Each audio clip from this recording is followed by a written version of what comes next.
been missing out the walk with the men. I been building up the blocks like a man. Elliot got water dripping out the city. Oh my God, boy he got a God. Oh my God, boy that boy on top. Sipping walk, make my heart stop. All these hoes, yeah my love my thigh. Yo, let her go, put her on roll, put that on payroll, put that on go. Yeah she like to go, yeah she love to blow. Get that dick so, like a snow cone. Yo, get that bag, show 'em how to ball. I'm in the mall, yeah I'm saying.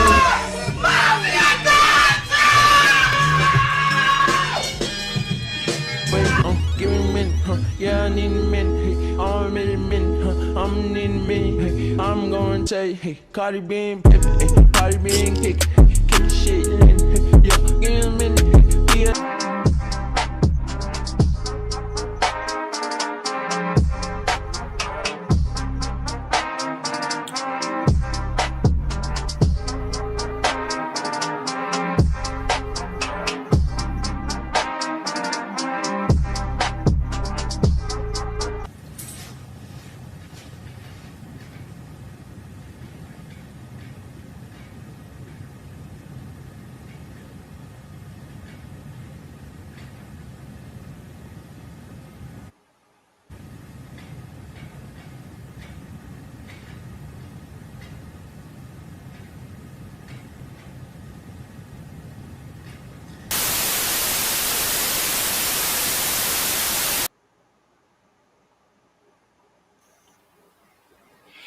Hey, what's good, y'all? It's DGE Dolphin Gang Entertainment. It's your boy DG, and we back with another video, man. I know I haven't been on live for a little minute on this page, but we back on it now. You know, a free agency is tomorrow, so we just gonna be going over all the prospects that I think the Miami Dolphins should be interested in, man. Before I get into this, please like, comment, subscribe for more content. Check my bio down below for all my inquiries if you want to talk business. On top of that, y'all help me get to that 10K. That 10K is on its way. Appreciate y'all, love y'all. And before I get into the prospects, man, I just seen this picture. This picture just this picture just came out, bro. Just came out. I was not expecting to be covering anything in regards to Tua tonight. I was not expecting it, but this popped up out of nowhere on my timeline, and I am shocked. I am shocked, bro. I thought the 49ers were the only team with a Debo. I thought the 49ers were the only team with a Debo, man. I only see Debo gain weight like this. Only Debo, but now I'm seeing our quarterback one is at this point. You know, this is kind of hard for me right here, man. You know, you over here thinking that QB1 put in that work, but this is the work he putting in that beer bottle. This is the work, bro. You really want to see more from your quarterback one. You don't want to see this. You really don't want to see this, bro. So, you know, people gonna try to defend him, saying like this is how he's supposed to look like, but I don't think this is how he's supposed to look like. Like, it don't make no sense. How you fat and skinny at the same time, fam? You gotta pick a side. You gotta pick a side to her. So I don't know. Maybe this is Photoshop. I'm hoping somebody Photoshop this. You know, AI getting crazy nowadays, so they know how to do everything with AI. But this is not good news right here from QB1. This is not good news, man. I want to see my QB1 in a weight room, on a track and field. You know, not like this. I understand it's your birthday, turn up, but come on, man. I at least be in shape. Every time it's my birthday, I try to at least get in shape for my birthday, so I could look good on my birthday. But Tua, he not showing that. He not showing that. You know, the money good in his pocket, so he don't even feel what's going on right now. He's okay with how he look, but to a Dolphin fan, this is unacceptable. Unacceptable. The quarterback that you benched in college just won a Super Bowl, fam. Jalen Hurts. You benched him. He just won a Super Bowl, and you on a boat doing this. I ain't never seen Jalen Hurts on a boat before. That boy just won a ring. You know, he has all the excuses in the world to be on a boat in Miami, just chilling, just vibing. You know, he won playoff games. unlike somebody. But look what you doing, man. Look what you doing. But I can't argue. I can't complain. The results will show, and that's about it, man. I can't warn this team about anything. It's set in stone. If you don't see it, then I don't know what else you can see. But we're gonna see what this team does in free agency, and that's why we're here tonight. That's why we're here tonight to check out the prospects that we should try to target in free agency tomorrow. I got a lot of people on this list. I got cornerbacks, wide receivers, running backs, safeties, corners, linebackers, D tackles, everything you name it. You name it. We're gonna check out about like 3 to 5 people out of each position to see which ones would be a good fit. Which ones would be a good fit. This stream might last an hour or two, so we gonna see how long we could make it through. We gonna see, man. But Tua, get your shit together. You know, I do not want to see this, bro. This shit gonna blow up tomorrow morning, bro. This shit going on ESPN. It's going on everything, and everybody gonna bash the Miami Dolphins. And they gonna say we gonna finish 4th in the division. I know exactly what's gonna happen after this. I know exactly what's gonna happen, dog. So, man, bro, it's one thing after another with this team. One thing after another.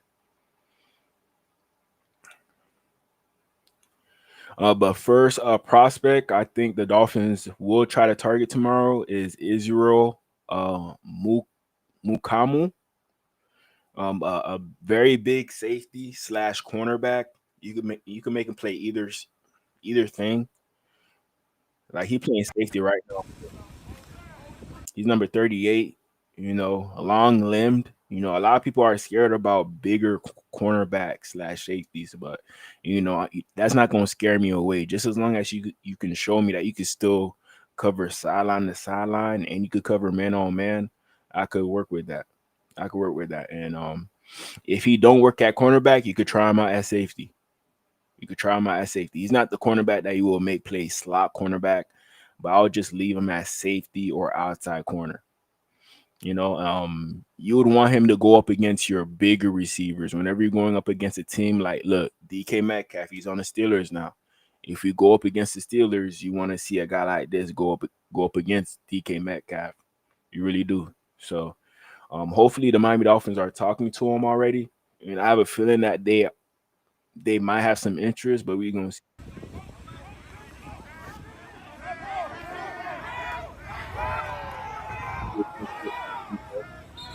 Very, very good fit.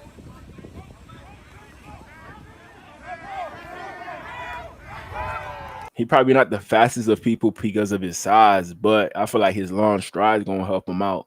In regards to having like that sideline to sideline range to get from point A to point B. From this receiver to that tight end. If there's a big ass tight end, we could put him on the tight end. You're gonna keep up with the tight end. We don't have to use our linebackers to put on the tight end. So Israel, his last name hard, Mukamu. Keep a lookout for him. Here's another clip. Him against the Seahawks. That was good range by him. Good range. Good job jumping in on that ball. This is another Dolphin receiver right here. Dwayne Eskridge. That's who he is right here. So good job by Israel. But Drew Lock, he throw an interception like every game. I'm not even gonna lie. But interceptions are hard to get in the NFL, so I can't discredit Israel. Can't discredit him.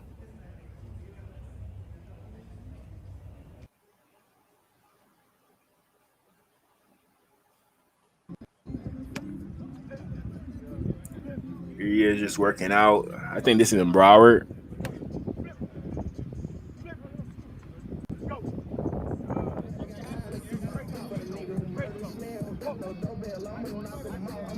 He look like he should be playing receiver, to be honest. He definitely look like a receiver.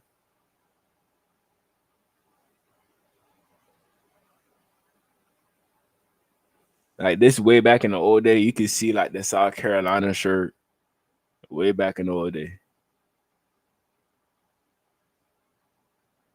I know he was from Florida. Did not know that.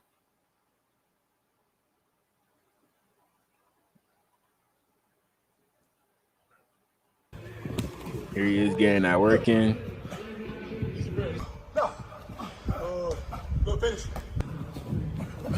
Good. You know, I'll be scared in regards to him against faster receivers. I don't think he's gonna be able to cover like somebody like Tyreek Hill. He probably gonna have a hard time hanging on with somebody like Tyreek Hill. But DK Metcalf, you could put him on him. George Pickens, I like that right there.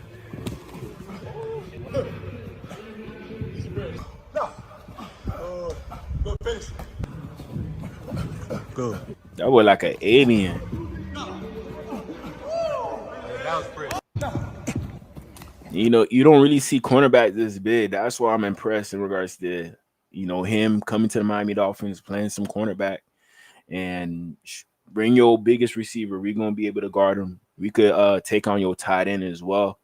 You know, if you want him to play slot, he could play slot against the tight end, because a lot of tight ends be lining up in the slot now. So this will be a good matchup, a very, very good matchup for us.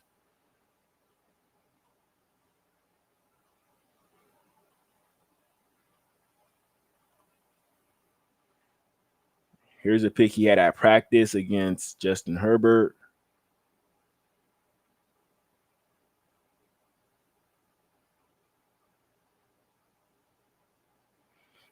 You know, no lineman out there, but still though. Y'all see how he uses long frame 6'3", 6'4" to go up and get it. That was probably an accurate ball with a shorter cornerback, but with a taller one, ain't nothing going on with that. That's an interception right there, easy. You really gotta throw over his head, or you're gonna pick it off. You know, like I said, unless he going up against like a speedy, like a speed demon receiver, then it will be a different story. But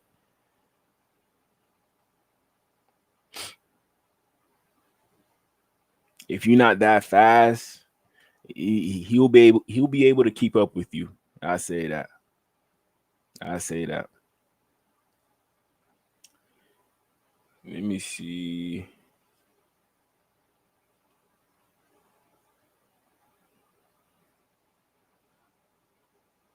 I'm gonna check out his history real quick.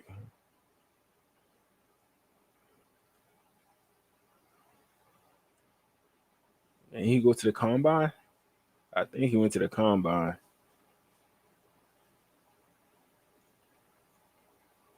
Yeah, he did.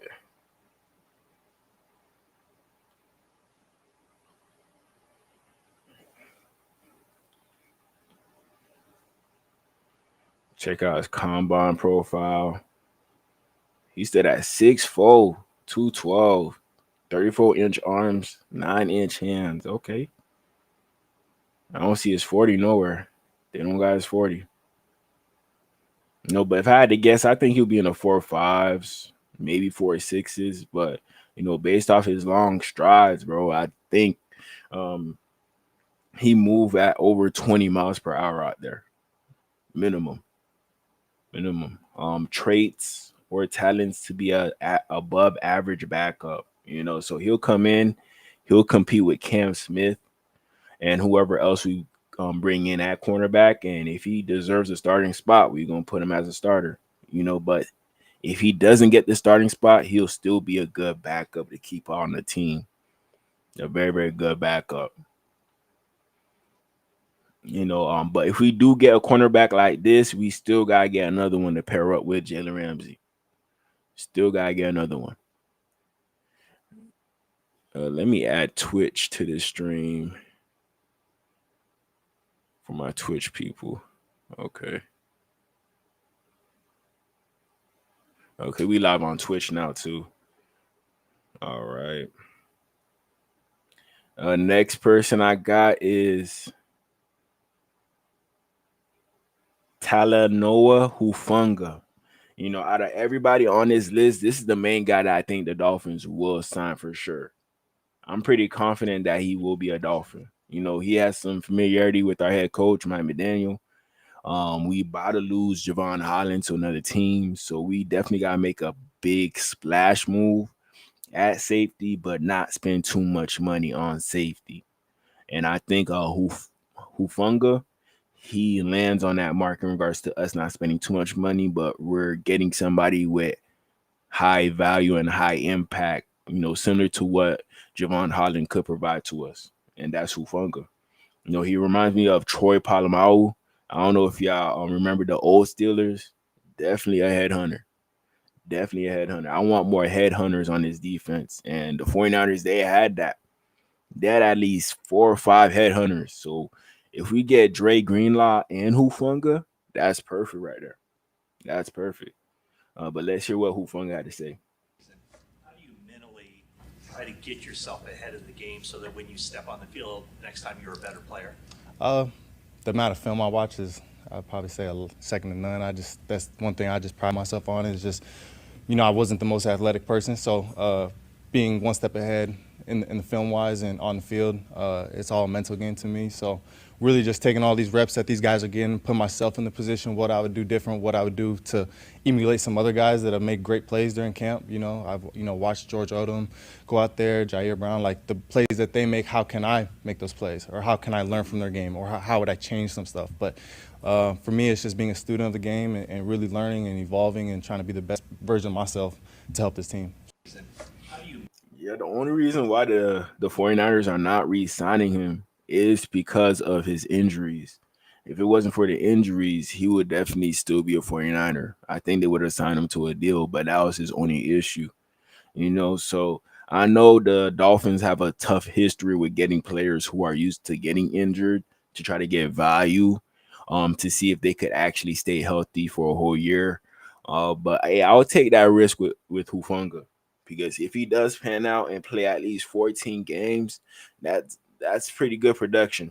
Pretty good production. I feel like he'll come in and be a baller in Miami.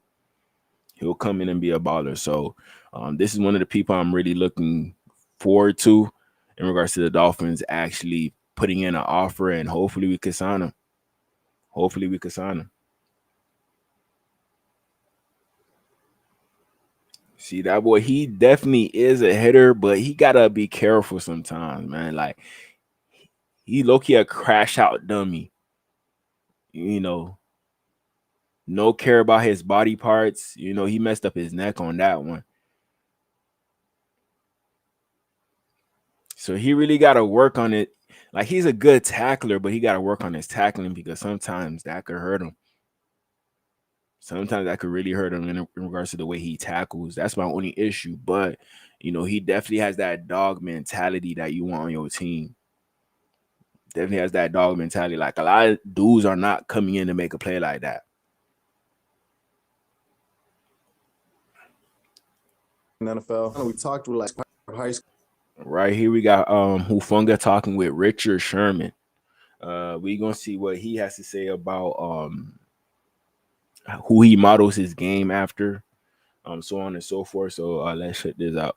High school, I met a guy by the name of Vi Sikahema. He was one of the first ever Tongans to play in the NFL. And we talked, we're like, man, who do you really inspire to be like? And I was like, man, I've been watching Troy my whole life. And he's like, I actually know him. Let me put you in contact with him. For me, it was raps. Like, you give me his number, I'm not ever losing this number. I'm not losing it. I get on the phone with him. I'm asking him, what can I do to be a better safety? He's like, we got to work on your character first. We sit down and we come up with a list of things to do. And I'm just like, dang, I just want to play football. But right. One of those things was we got to delete social media for all of college. Yeah, if you want to be all in, we got to do this. So I was like, all right, say less. All 3 years, I never was on no app, no nothing. What? And he said that? That's crazy. It'd be stupid of me not to listen. So I followed some of the advice. There was other things he had said. What was kind of cool about it is I don't think he actually knew that I did it. When I told him, I was like, yeah, I listened to everything you said. His wife was there. And he's like, yeah, I think he did everything I told him to do. And she's like, no way. Oh, he set them boys up, man. He really deleted his social media for Troy.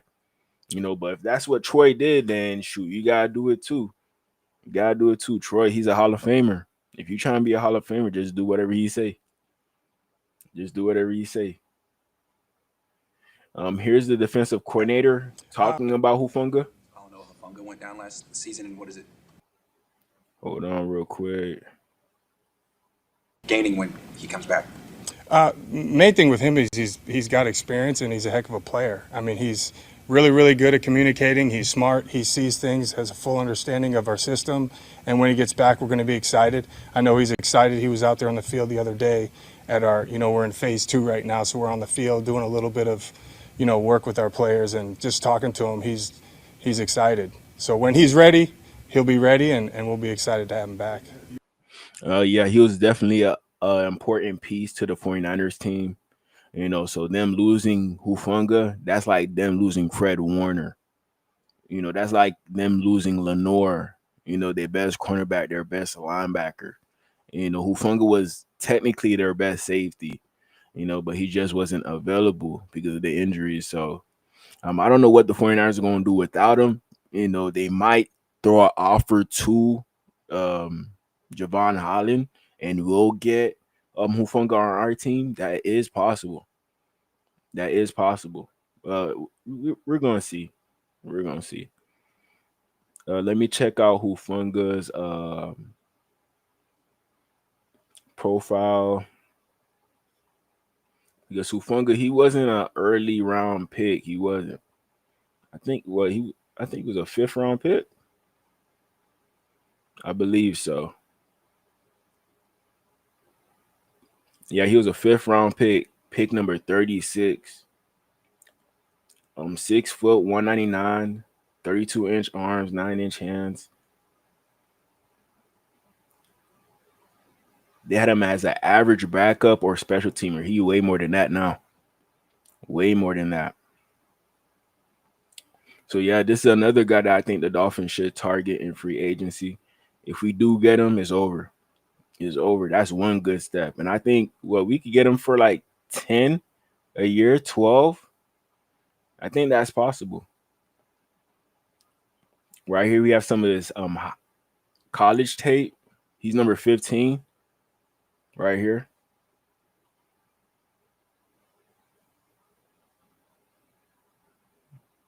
See a good safety to put inside the box. Good hitter. You see, he don't wrap up. He just hit with his shoulder.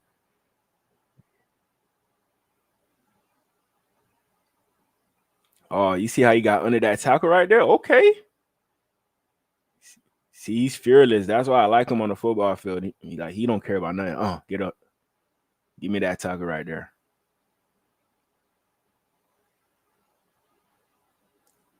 Getting tackles in the backfield, making plays in the open field.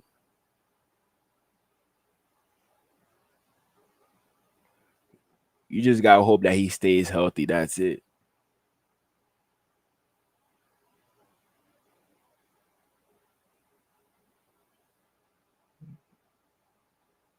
Good job getting in the backfield.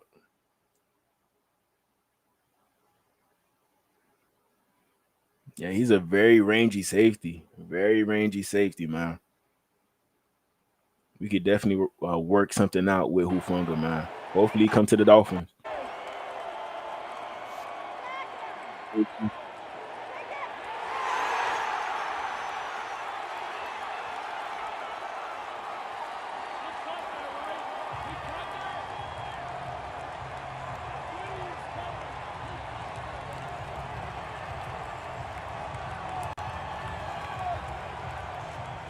I ain't gonna lie, the 49ers, they draft well, man. He was available in the 5th round. The 5th round. Dolphins would never hit on a guy like this, bro. We would never. So now we gotta pay a whole bunch of money to him now that he's shown his worth in the NFL. So we gotta cough up the bread now. But hey, we gotta get better no matter what. This football team got to get better, and I think Hufanga is going to be that first step. People are not going to call us soft no more if we get a guy like this. We're not going to have to worry about that no more. We got a solid safety that's going to knock somebody out if he has to. He going to do it. Here we have Hufanga. He wearing that De'Aaron Fox jersey, but he not even there no more. That's funny right there. He with the Spurs now. Jersey. It's my dog. Family ties. Yeah, your connection to the Kings is. Appreciate you guys. Thanks. Wait, my bad. It's my dog. Family ties. Yeah, your connection to the Kings is. My lady is sister. His lady. So. Wait, hold on. De'Aaron Jersey. It's my dog. Family ties. Yeah, your connection to the Kings is. My lady is sisters with his lady. So we're a little athlete family because they both play basketball in college, and then obviously he's a basketball player. I'm the only outlier. I play football. Did they play basketball together? The two gals. No, they play against each other. Oh, he's saying that his girl sister is with De'Aaron Fox. Okay, that makes sense. Actually, yeah. So, one went to a few different schools. She went to Cal, UCLA, and Texas Tech, and then my lady went to USC with me. So, yeah, can't complain. All lit. How was today? How was when you got to go to the Kings game the other night? Oh, Kings game was fun. Family ties with him. I'm all tapped in. Love his game. Everything. Just gotta support. Sign my jersey and everything. I'll give you a little song. So I got it all signed, but it's lit. So. Oh yeah, it's lit. Well, De'Aaron, appreciate you guys. Thanks. I'm guessing Sacramento, right next to San Francisco, probably. Next player I got is Caleb Farley. Former first-round pick for the Tennessee Titans. Everybody thought he was going to be the next big thing at cornerback. Everybody thought 6'2", 190, drew comparisons of Jalen Ramsey coming out of college, but injuries caught up to him, family issues. I think his dad died, so a lot been going on with him. But I think he just need a new team to rejuvenate his career, and he'll show why he was a first-round pick at cornerback. So a guy like this, I wouldn't mind investing into him, even though he's dealing with all that stuff that he's dealing with off the field. Maybe a new team could help him turn everything around. He could forget about all the problems that he had in Tennessee, and he'll just become that cornerback 1B. He has potential to be a cornerback 1B, not a cornerback 2, a cornerback 1B. Somebody we could trust on either side. Yeah, at this moment, we can only trust Jalen Ramsey on his side. Then the other side, we don't really know. But if we get a guy like Caleb Farley, I think there's potential there for him to just be on whatever side and you could be comfortable with him. There is that potential. But let's hear what he got to say on this. If a team is is looking to take a corner and they worried about me coming back to the same type of ability, man, I'm telling you that's a question that they're gonna have to really sit down and pray on, because I truly know it's little risk for a huge reward, because and it's not the other way around. So I just have to not get frustrated about the situation. Yeah. And trust in God, and I kind of and I like how it's kind of like a hidden gem, because I've always been underrated. I've always kind of been that diamond in the rough out of high school. And so I'm still gonna be me. Well, I mean, yeah, it's what's odd about your situation. I have a hard time thinking that anybody's going to watch film and think you're not the best corner in the draft. I really would have a hard time. I mean, at least I know my friends in the NFL think that and all that. But, yeah, you got some weird situations as far as, like, you're talking about the back, the opt-out, all that. So, are you in your heart, do you feel like, again, I don't want to, make news here or anything, but that all that could hurt you to a degree, that maybe you don't go as high as you should just because of these questions that are surrounding you?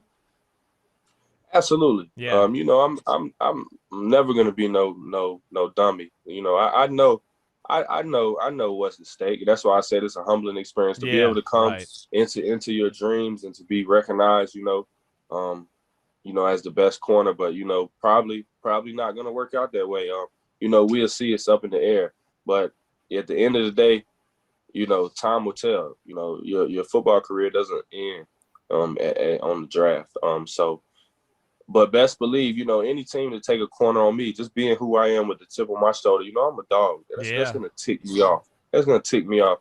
I'm gonna try to do him like Randy Moss did him, you know, when they let him fall. Like that's gonna tick me off. I'm gonna try to high step all the way to the end zone, you know, with the ball in my hand and point at my back when I get in there. You know, that's the type of dude I am.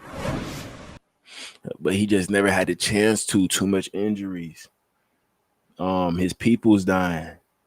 There's too much issues going to overwhelm you to the point where you can't really be yourself on that football field. You really can't, man. So, hey, I still got faith in Farley. I still do. You know, put him on the outside, let him compete with Cam Smith. This is like actual competition for Cam Smith. Even though nobody really hasn't heard about Caleb Farley in the past few years, he could come out of nowhere and ball out. You come out of nowhere, and once you watch like the practice tape on Caleb Farley, it's crazy. It's crazy. He be locking up everything at practice, but during the game, nothing happened. This is Caleb Farley right here up against Westbrook Akine. I do think the Dolphins should target him too. He's from Broward, so I think that would be a good signing right there. Good signing. But let's check out this matchup.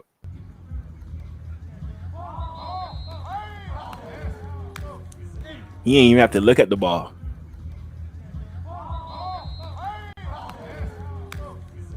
He just reacted off the receiver. That's pretty impressive right there.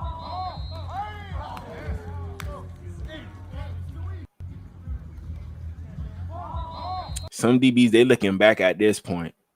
They're looking back, but Caleb Farley, he reacted off of what Westbrook Akine did on this one and got the ball out. Got the ball out. That's impressive. That's next level cornerback stuff right there. Next level. You know, pick them up while the value is low. Pick them up while the value is low and watch what you get. And you don't really have to spend, 20 plus mil on like a high caliber corner. You could build them up to be that on a discount deal. You know, that's what the Dolphins really need right there. Since we're so limited on cap space, we got to settle for that right there. We got to settle.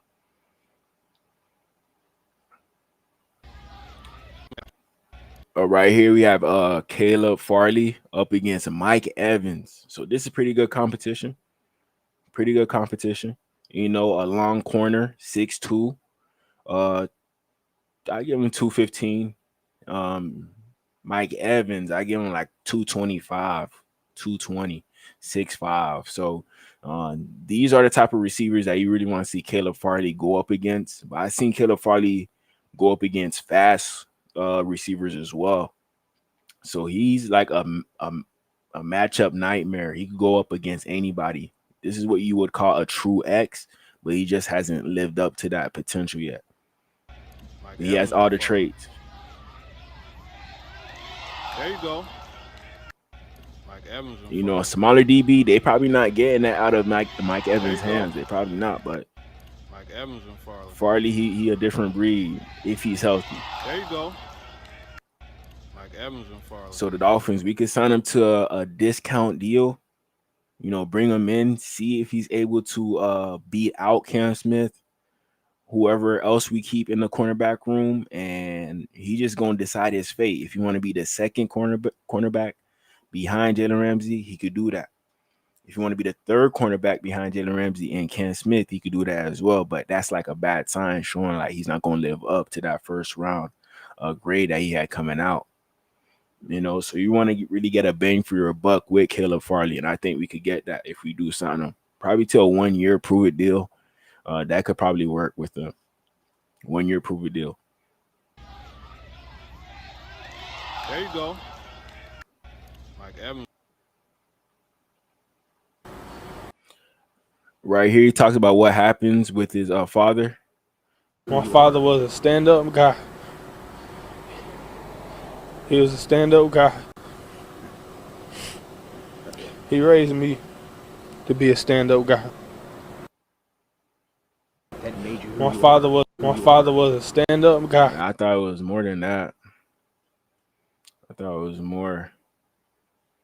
Let me see if I can find out what happened. Caleb Farley.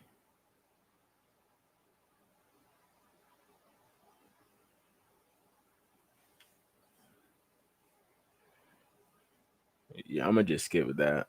My bad, y'all. But RP to his dad. I don't know what happened with his dad, but RP. Oh wait, his home was destroyed in an apparent explosion. So his house exploded and his peoples passed away, man. That's sad right there. That is sad, man. Prayers out to you, bro. But here's another rep of Caleb Farley up against Jalen Darden. You know, a pretty fast receiver, 5'10", shifty. But look, Caleb Farley, he could go toe to toe with him, toe to toe. A little bit grabby on that one, but it could work. He got away with it. He got away with it.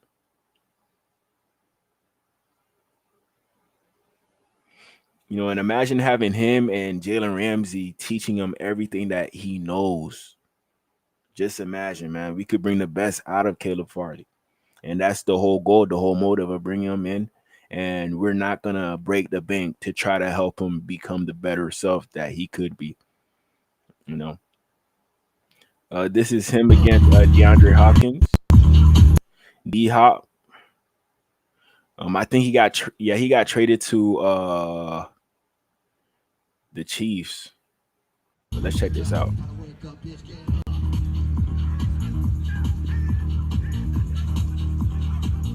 See, good coverage. That's on D-Hop. I don't care what y'all say. D-Hop, I know he old, but he a number one receiver still in my eyes. Probably a low-end number one receiver. But good coverage by Caleb Farley on D-Hop. You know, D-Hop, you throw him up the ball, it usually is 70-30 with D-Hop. He going to get it 70% of the time. You know, but Caleb Farley did a good job on him on this one. Good job.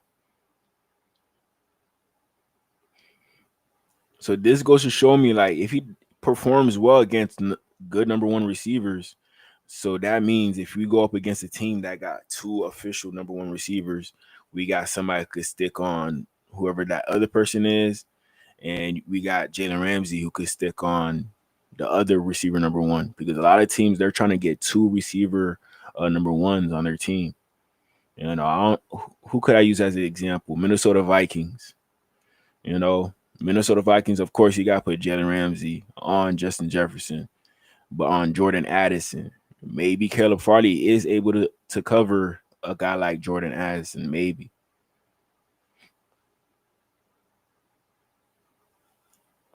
With the Buccaneers, you got Mike Evans and you got Jalen McMillan. I think Jalen Ramsey would go on Mike Evans and Caleb Farley would go on McMillan. And I think we'll be just fine. Just as long as we have a very, very good pass rush that could get to the quarterback, then it's going to help the DBs out. And then Caleb Farley, he's going to look way better. Way better. Because we're not even going to give them a chance to throw at you. The D-line already going to get there.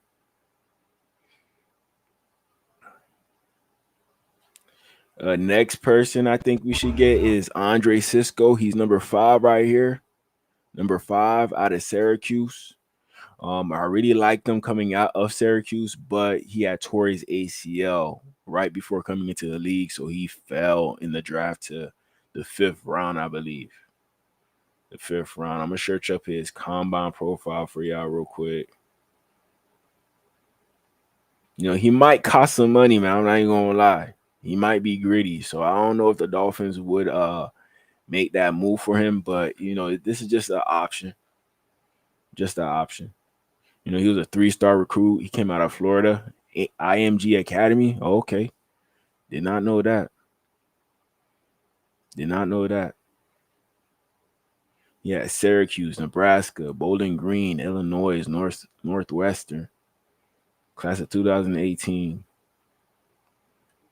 But yeah, man, I think that the Dolphins would be a great destination for him. I don't know if he's from Florida. Just because he went to IMG don't mean he's from Florida. There's some people who come from out of state to go to IMG. So that's the confusing part about it. But we'll claim him for now. We'll claim him. We'll definitely claim him. But here we got Andre Cisco at practice up against the Buccaneers. Let's check this out. You know, he could play a little bit in the box. You know, he could play deep. You know, he has the speed to play back here or up here. It don't matter with him. It don't matter.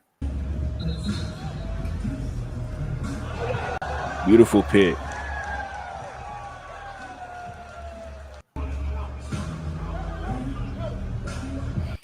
Fun fact about him on Trill Williams. I don't know if y'all remember Trill Williams. That was his mentor in college because Trill Williams, he did go to Syracuse, and Andre Cisco was a backup to Trill Williams at the time. So that's one fun fact about Andre Cisco. One fun fact. You know, y'all go check out the college tape on him. Great safety at Syracuse. One of the greatest of all time. One of the greatest of all time, man. I don't know what happened in Jacksonville for them not to keep him. Maybe they re-sign him. I'm having a hard time really accepting the fact that they really let him go. Because he actually stayed healthy, even though he tore his ACL right before the NFL draft. He stayed healthy for the most part throughout his 4 years at Jacksonville. But now they're gonna let him go. You know, they probably scared to cough up the money. You know, some teams be scared to cough up the money once they let the agent, once they let the NFL player go to the free market, everybody throwing bread at them. That's when they want to throw the bread. They don't realize what they have until it's gone. So Jaguars, if I were y'all, I would not let go of Andre Cisco. But if that's a benefit to the Miami Dolphins, so be it. So be it. Like with Andre Cisco, this is somebody I low-key think is on the level of Javon Holland. I think he's on the level of Javon Holland, but he just so under the radar that nobody really talks about him like that. But I do think he has that Javon Holland potential in regards to what he provided to us. You know, and I think he provide the same impact that Javon Holland provided to us. The same impact.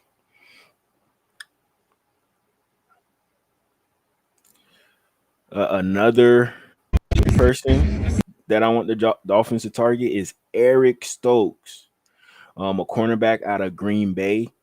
I think he's like 6'1", 197. Reportedly ran a 4.25 in a 40-yard dash.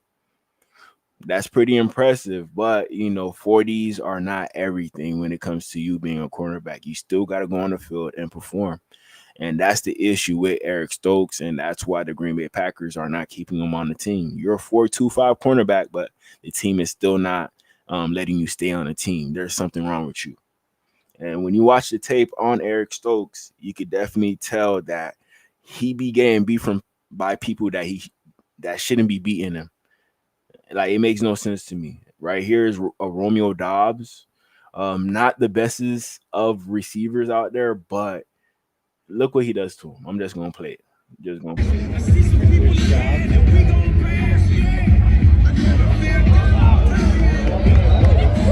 I know Romeo Dobbs don't run no 4.25. I know that for a fact. You do not run no 4.25, and you letting him burn you like that, fam.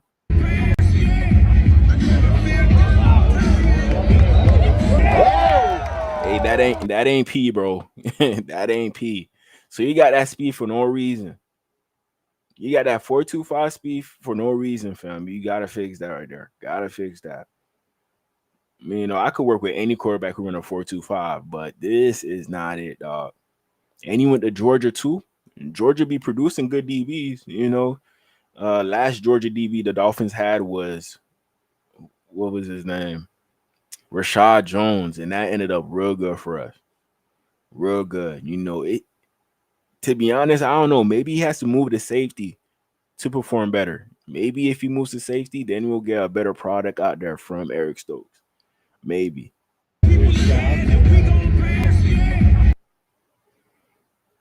And that boy got burnt, bro.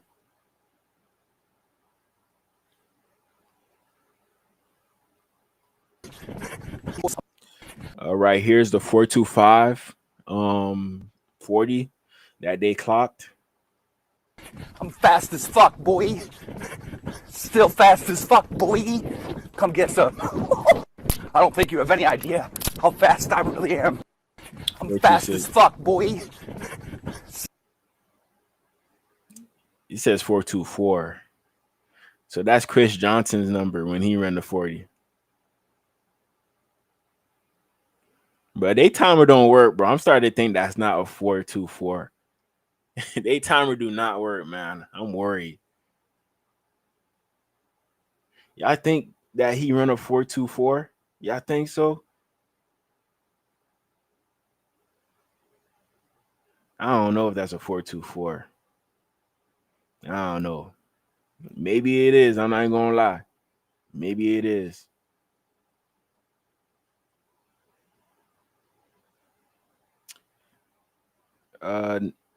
Let me see. Let me search up Eric Stokes for y'all real quick.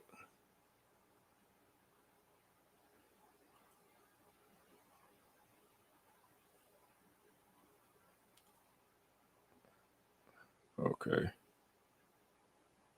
Eric Stokes combine.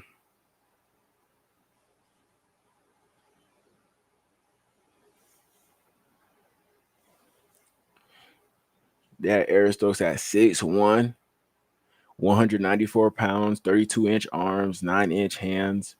6.31 will eventually be a starter.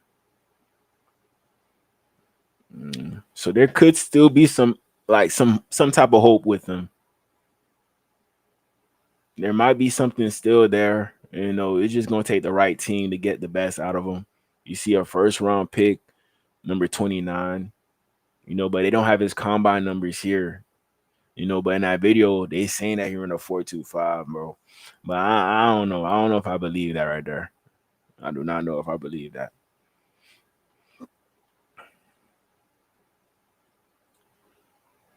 All right. Next person we got is Christian Fulton, a cornerback out of not San Diego. Los Angeles? The LA Chargers. Yes, the LA Chargers. He came out of LSU, about 5'11", 197. Hasn't really lived up to that LSU school potential. You know, if you a DB out of LSU, you gotta be a dog. You gotta be a dog, man. Let me show y'all his profile.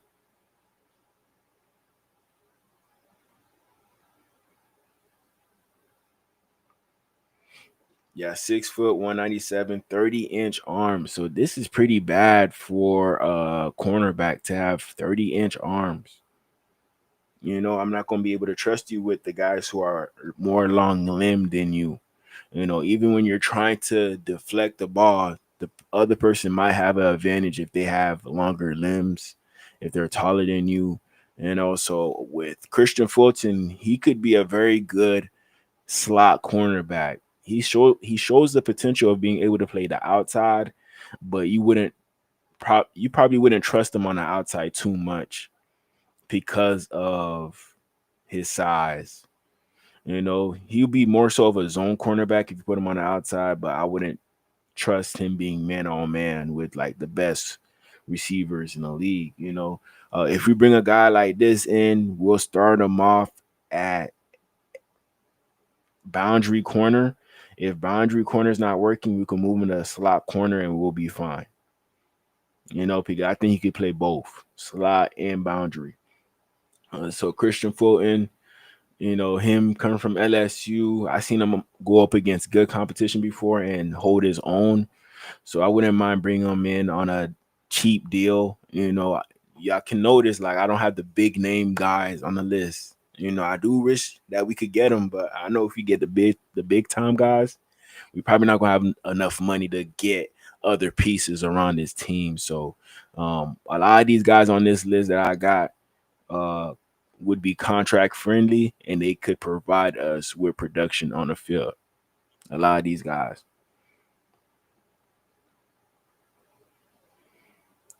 We go Christian Fulton up against Drake London, about 6'4", 200, and he's 6 foot 196.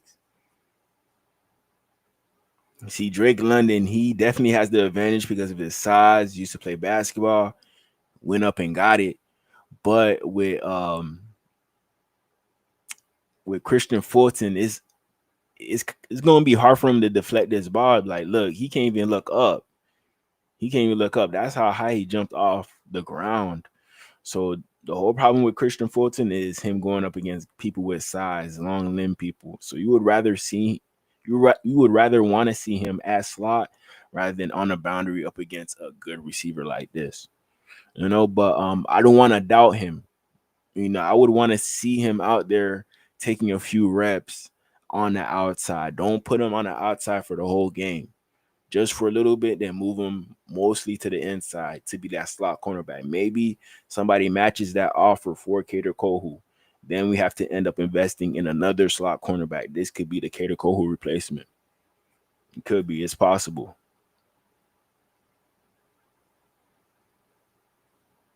But good job playing through the play. He definitely did not give up on that play. Even though he ain't really look back for the ball. He just reacted to what Drake London is doing. I wouldn't say he's holding right now. Yeah, he's not holding. He just put his hands in between his hands to see if the ball's gonna come out, and it did. So he got lucky on that one. But Drake London, he could have caught this right here. He could have caught this. But I'm not going to downplay the cornerback because he actually tried. Even though he's at a disadvantage, he actually tried to get the ball. So I'll give him credit for that. Good catch by Christian Fulton. Not catch, but pass deflection. On great tape in 2018, 2019. Christian Fulton, LSU cornerback, a guy that put on great tape in 2018. 2019 took a little bit of a dip, but a lot of that is due to injury. He suffered an ankle injury against Texas, played through it. You saw some of the hindrance in his game in 2019, but this guy, very good at playing the quarterback and wide receiver in front of him, playing off-man, off-zone coverages. I think at the next level can do anything you ask him to, can excel in a lot of different schemes, and for that reason, cornerback 2 on PFF's board. Yeah, I don't know why people are that low on this guy. He is graded out exceptionally over his career. 91.9 coverage grade for his career is the highest of any of the top cornerbacks in this draft class. And he's done it on a diverse coverage scheme there at LSU. The most press man snaps of any cornerback in the country or in this draft class this past season. Played a lot more off zone the year before that. And I think in both of them, he excelled. So a diverse coverage skill set, a good athlete. There's a lot to like about Christian Fulton. Yeah, shout out to Christian Fulton. Like they said, he could play anywhere, but you don't want to put him for anywhere for too long, So we could sign him under certain conditions that he would have to understand, and I think it will work.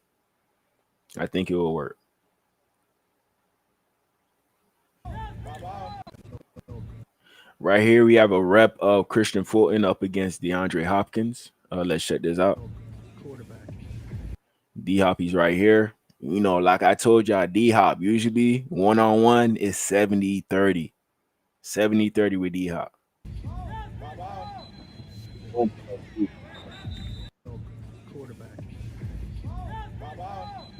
You see, but I just think it's because the 30-inch arms. The 30-inch arms is kind of not helping him in regards to having the ups to go up with DeAndre Hopkins. This is an older DeAndre Hopkins too, because this is with the Titans.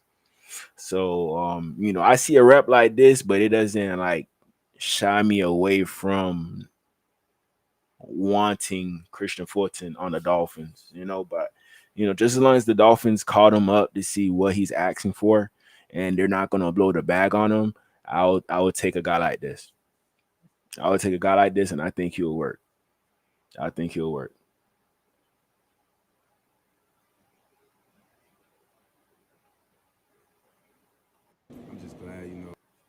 Here's Christian Fulton before the season ended.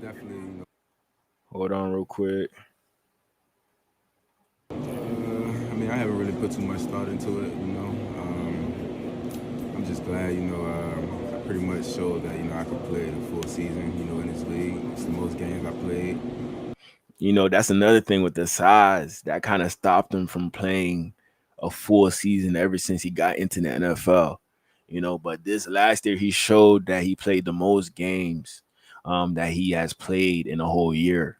So maybe he gonna use that to his advantage when negotiating a contract. Who knows? But we gonna see. He's been battling through some things, so I think I just wanted to, you know, just put that out there, you know, that I will be available, you know, for the team, you know, whoever that may be. You know, I'm just gonna put my best foot forward, you know, whoever that may be. Would you want to? I was gonna say, would you be open to resigning here? Definitely. You know, I love the culture, you know, that coach has set, you know, and built. He made football fun again, you know, for a lot of guys around here, you know, that got the opportunity, you know, to sign here. So, you know, it was definitely, you know, a fun year, you know, for a lot of guys. So I definitely, you know, say a lot of guys would definitely probably want to come back. I mean, I haven't really put too much. But it don't seem like the Harbaugh coach don't like him. That's what it seemed like. He's just gonna go the different route. And y'all know Will Johnson, he's available in this draft. The Michigan cornerback, that might be who the Chargers will be targeting with their first pick if he falls to him. Either him or Kenneth Grant. You know, I think he's gonna get a Michigan player with that first round pick. A Michigan player.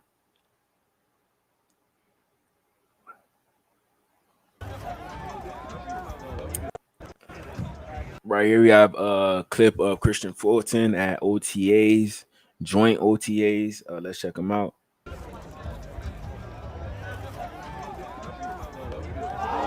you catch it with one hand.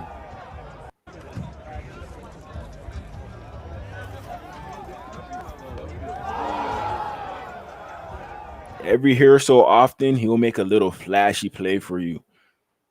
Every here so often.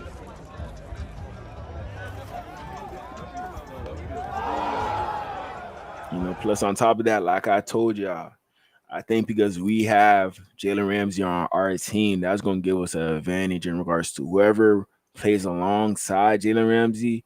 We're probably going to get the best version of them because of Jalen Ramsey being on that other side. You know, so I really do like the fact of Christian Fulton, Caleb Farley, whoever it is coming in to play alongside Jalen Ramsey, and I think we're going to get the best out of them. I really do think so. But not everybody going to sign with the Dolphins.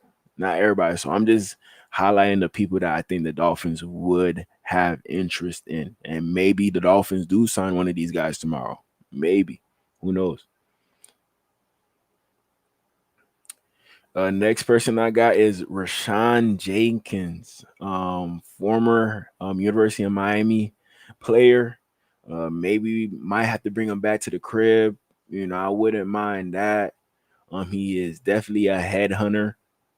Definitely a headhunter. You know, sometimes a little bit too much of a headhunter. You know, he may hurt himself trying to be a headhunter, but you know, I do mess with Rashawn Jenkins. You know, we about to be so thin at the safety group. So thin. As of right now, we only have a 6-round safety, Patrick McMorris. So that's definitely not going to be enough for us going into the year. So we definitely got to address the safety room. And I think Rashawn Jenkins, even though he on the older side, I think he 31, something like that. So he probably got about like 2 years left. 2 years. He spent time with the Seahawks just recently. He was with the Chargers for 4 years. Jacksonville for 3 years. You know, he might want to come back to Florida and play for the Dolphins. Who knows? Who knows? 1 year he had 3 interceptions with the Jaguars. Another year he had 3 interceptions with the LA Chargers. So it seems like he's consistent in regards to being around the ball. Real consistent. Okay, so he could get a lot of tackles. He's in the 100 ranges. Okay. But that seems like that's only when he's not hurt, because those years where he get 100 tackles is 17 games. Okay. So we got to hope that he comes in and plays all games for the Miami Dolphins. But he's showing that it is possible with the Seahawks. He only played 13. Only played 13. So we hoping we could get one of these years right here. One of these years. 116 tackles, 3 interceptions. The next year, 100 tackles, 2 interceptions. Pretty productive 2 years in Jacksonville. I do not know why they did not keep him. I would have kept him at that pace. Most definitely. Let me see here. We're gonna check out his 24/7 page. Oh, he's from St. Pete. Okay. Admiral Frogget Academy. Never heard of that school. The University of Miami, they do not produce a lot of DBs no more. They do not.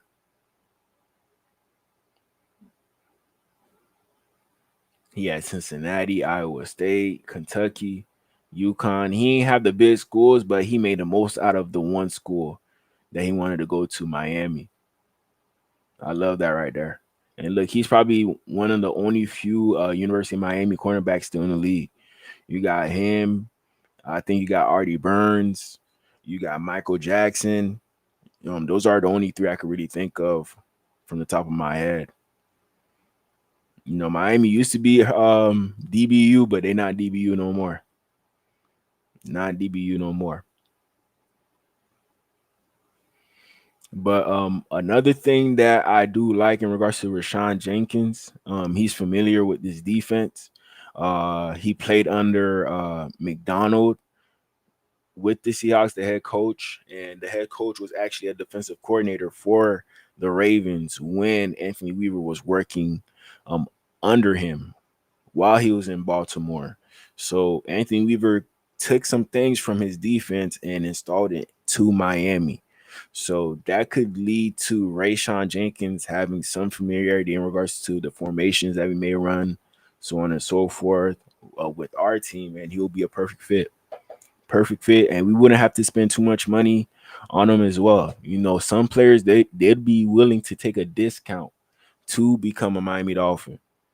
Plus he's going towards the end of his career, so that might entice him to just be like, okay, I'll take whatever from Miami, just as long as I could come in and help them boys at least get a playoff win. We can make it happen. We can make it happen. But he might be chasing rings. If you want a Super Bowl, I don't know if Miami could provide that to you. I don't know if he has confidence in Tua to provide that, but we're gonna see, man. We're gonna see. It ain't gonna hurt just to give him a call to see how much he would be worth. He's not gonna hurt. But let's check out what he has to say about the scheme itself. What do you like about this defense and how it plays to your strengths? The defense is really creative. It's a lot of thinking, but we're professionals, so that just comes with the game. But it'll be, I think, challenging for opposing offenses to kind of figure out what we're in. If you go back and watch just like the Baltimore film and everything like that, you'll see how difficult it was for any quarterback in the league to kind of get anything on them. What's the difficulty in getting the concepts down? Because he said it's not so much about the plays, Mm-hmm. it's the communication of the concepts. And that's exactly, you're actually right there. It's the communication. It's every play, every movement on the offense, every shift, every motion, something has to be communicated. We're never just sitting back in one defense. So it's really creative, really fun defense, but you got to be on the details. The switching at the snap, how new is that for you? And just being so multiple right at the snap, is that new for you in your career? I would say fairly new. A lot of this is pre-snap. Like pre-snap is give the quarterback the same look every single time. We don't want them to know that we're in cover 3, cover 1, cover 4, cover 2, whatever it may be. So it's like I say, you got to be just really poised in this defense. The way he's explaining this defense, it seems like not anybody could come in and do it. That's what it seemed like, man. So that's where his value gonna come in regards to him knowing the fundamentals of how this defense is ran and how he could do it successfully with the Miami Dolphins. I think he'll be a good fit, but if we do get this one safety, of course we're gonna have to address it again and get another one to pair alongside with him. So maybe we could see a signing of him and Hufunga. Maybe that could be something that happens. Who knows? We're gonna see. We're gonna see, because me knowing that we only have Patrick McMorris at safety right now, that's ridiculous right there. Like, Dolphins, please change that. Please change that.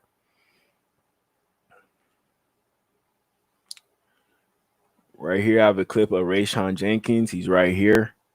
At strong safety, I would say. Let's check out what he does on this.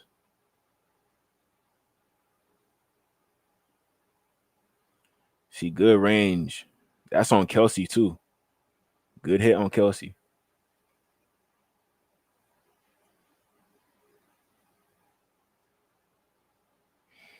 See, that boy, he out there covering Kelsey. A lot of guys have a hard time covering Kelsey. A lot of guys do.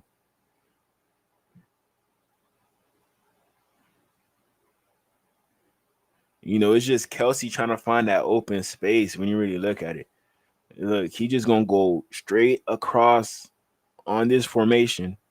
These linebackers right here, they're just going to disregard Travis Kelsey.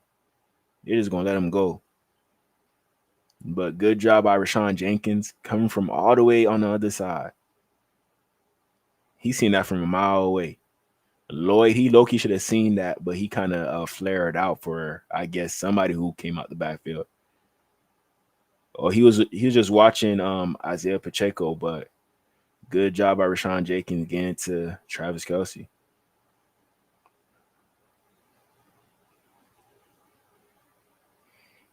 See, that boy, he not soft. He not scared of competition. He gonna go up against a Hall of Famer, and he's still gonna make something happen. Still gonna make something happen. Right here, we have something more recent. He's right here, number 2 again. Shout out to Jerome Baker, our old linebacker. Shout out to Tyrell Dotson, our new linebacker. It's crazy how life works, ain't it? Crazy. But let's check out Rayshawn Jenkins on this one.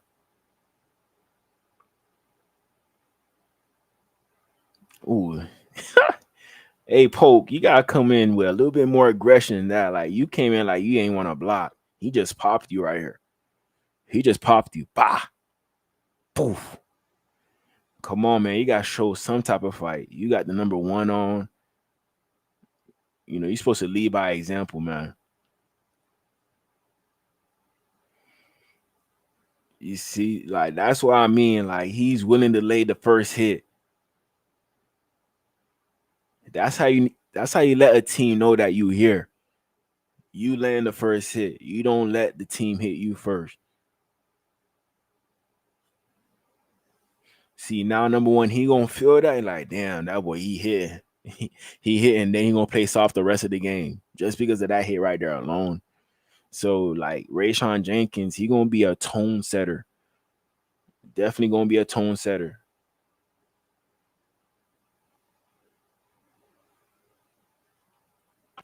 But I'm sorry, but this one is not a tone setter right here. I'm sorry. I know this is Derrick Henry, but you cannot let Derrick Henry do this to you, fam. You cannot, bro. I know you got a wife and kids at home. I know, but I don't think they're gonna want to see this right here. Good job by Josh Dobbs. He recognizes that they're bringing the blitz off the edge. Fam, come on, fam. Don't even try. Once this guy get going, nobody could really take him down. Nobody. Threw him to a different dimension, bro. He threw him to the sideline. He threw him back to the sideline. Man. Our coaches, we're going to teach you better, bro. Look, he holding on by his dread, too. Damn, that boy got knocked out. That boy got knocked out. But our coach is going to teach you better to know, don't jump in front of a moving train. That's stupid. That's stupid. You asking to die at that point. With a running back like Derrick Henry, he going downhill like that. I probably would just tell you to chop the wood, go after the legs, not like exactly his legs, but just try to trip him up. That's it. Don't try to like go toe to toe with Derrick Henry. You can't do that. He tried to hit the ball out, but that ain't work. But Derrick Henry, oh my god, about a face mask too. Man, Jenkins, bro, you gotta do better than this, fam. I want the Dolphins to sign you, but a play like this gonna make them boys say, never mind, we good. We good. Damn, bro.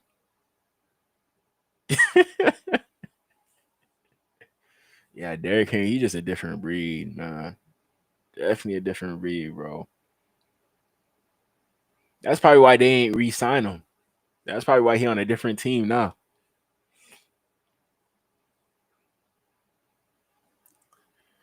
All right, right here we have the former head coach of the Jaguars. Let's see what he has to say about Jenkins. He's been in a great frame of mind. He's, his leadership. He's been in a great frame of mind. He's, his leadership, his toughness we saw last year. Just understanding the defense like we talked about.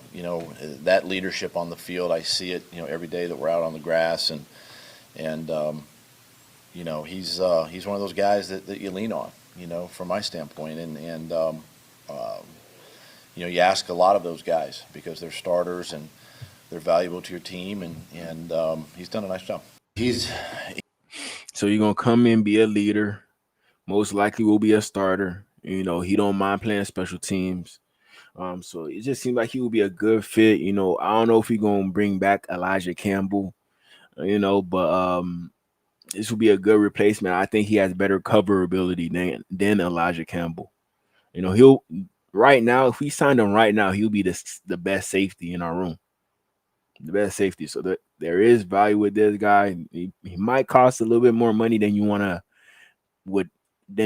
than what you would want to pay him, but I would still take the risk. I still take the risk.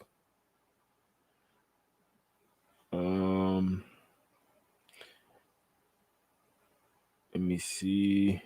Okay, next person we got is Dante Jackson, cornerback out of the Steelers. He used to play for the Panthers. I think he was a second round pick for the Panthers. If Mike McDaniel and Chris Greer want to keep up with the speed side of things, this would be the guy. I think he ran like a 4.2 something. So he's one of the faster people in the NFL. Even if you play Madden, you will see that his speed rating on Madden is like a 96 at cornerback. So he's highly regarded in regards to being one of the fastest people in the NFL. He's not Tyreek Hill, but he's definitely up there. Definitely up there. A 5-star recruit, number 10 nationally. Pretty good for a guy who's 5'11", 164. That's not bad, man. That's not bad. He had offers from USC, Arizona State, Arkansas, Georgia, LSU. In regards to what his role would be with the Dolphins, I would let him play outside and inside. He has the speed to play slot cornerback, but you can use his speed as well to play outside cornerback. He has history playing outside cornerback. He was pretty much that cornerback number 1 for the Panthers until they got J.C. Horn, and then it ended up being him and J.C. Horn, and then he got traded to the Steelers. Now he's a free agent. But I would trust him on the inside and outside, and I think he would do great. He's from New Orleans, Louisiana, so he probably went up against a lot of good receivers at LSU. Maybe he went up against Jamar Chase, Justin Jefferson. So he's used to those guys like that. So that should definitely help his case in regards to being at least an average safety for the Dolphins. That's all I'm asking for. Not safety, cornerback, an average cornerback. Right here, I got some clips of him. Let's check this out. You got J.K. Dobbins in the backfield against the Chargers. Steelers. That was Dante Jackson at the end that comes in to make that tackle. Even though he not even 200 pounds, he hit like he over 200 pounds. He's one of those cornerbacks who are not scared to tackle. See, that boy, he just came in there, grabbed the legs. At least he went down. At least he went down. Them linebackers, they're more known for those form tackles. But the cornerbacks, those are the people who usually do like this, the shoestring tackles. Usually. But this is a good tackle by Dante Jackson. He's not scared to lay that wood, man. So he's gonna bring that physicality to the team. And on top of that, he's gonna bring that 4.28 speed to the team. So that could definitely work with us. Most definitely.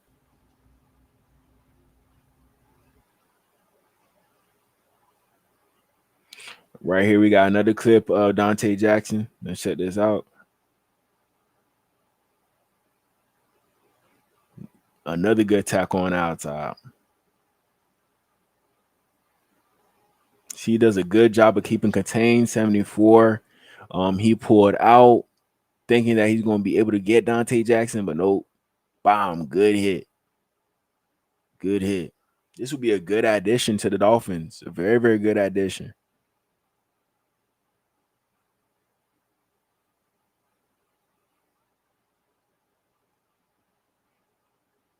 Good wrap up around the legs.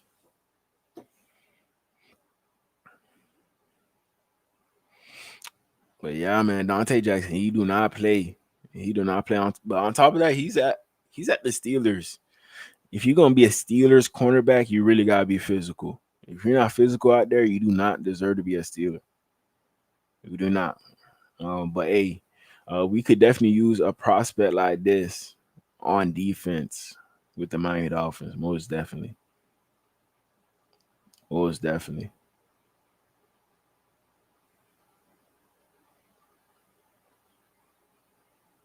We kind of flip every little team event we do. We kind of flip sides. Left and right, or right here we have Dante Jackson. He's gonna talk about him and Joey Porter, how they switch roles. Something that he could probably do if he ends up being a Dolphin, switching roles with Jalen Ramsey and him. And like I told y'all, Jalen Ramsey probably gonna get the best out of anybody who comes in.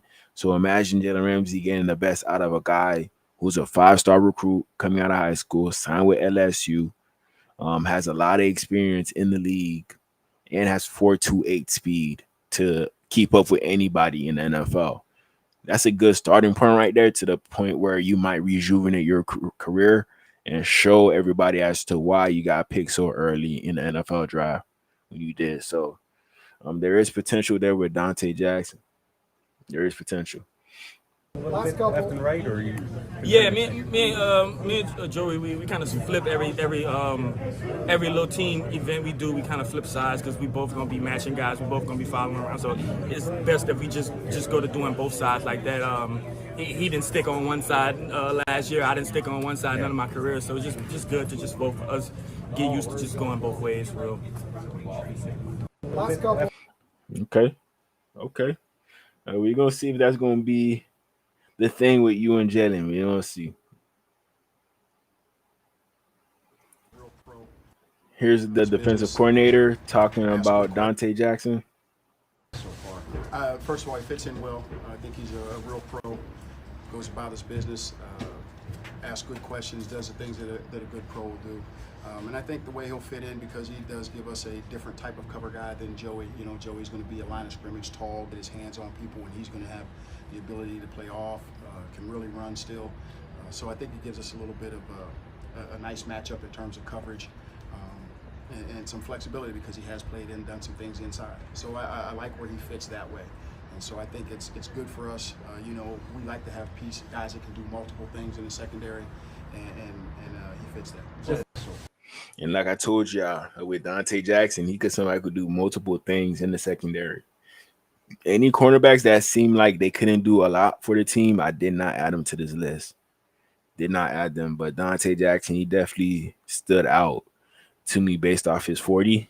I'm not even gonna lie. Even though we seen Eric Stokes play bad, even though he had a fast 40, with Dante Jackson, I seen him play well a few times to the point where I could trust his 40-yard dash. You know, it's not gonna make me doubt him. I seen him do well against good competition before.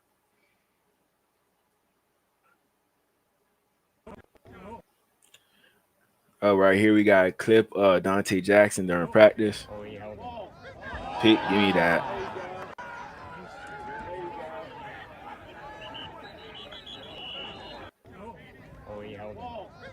Good job. Good job seeing that, waiting, being patient.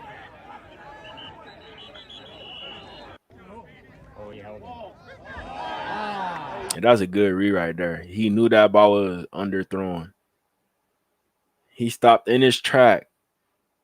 Boom, got that pick. That's beautiful right there. That's beautiful. Beautiful. Some DBs, they just running with this receiver. They just running with them. I think that's Roman Wilson, the guy that they drafted from Michigan, the rookie.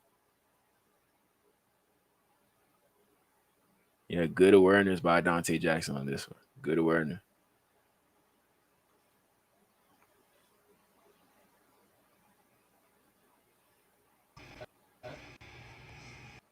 Here we got another player, Dante Jackson, up against the Jets. Let's check this out.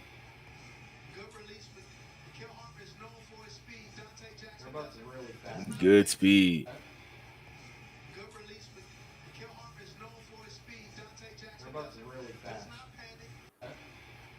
You know, he kind of ran like a goal route, kinda.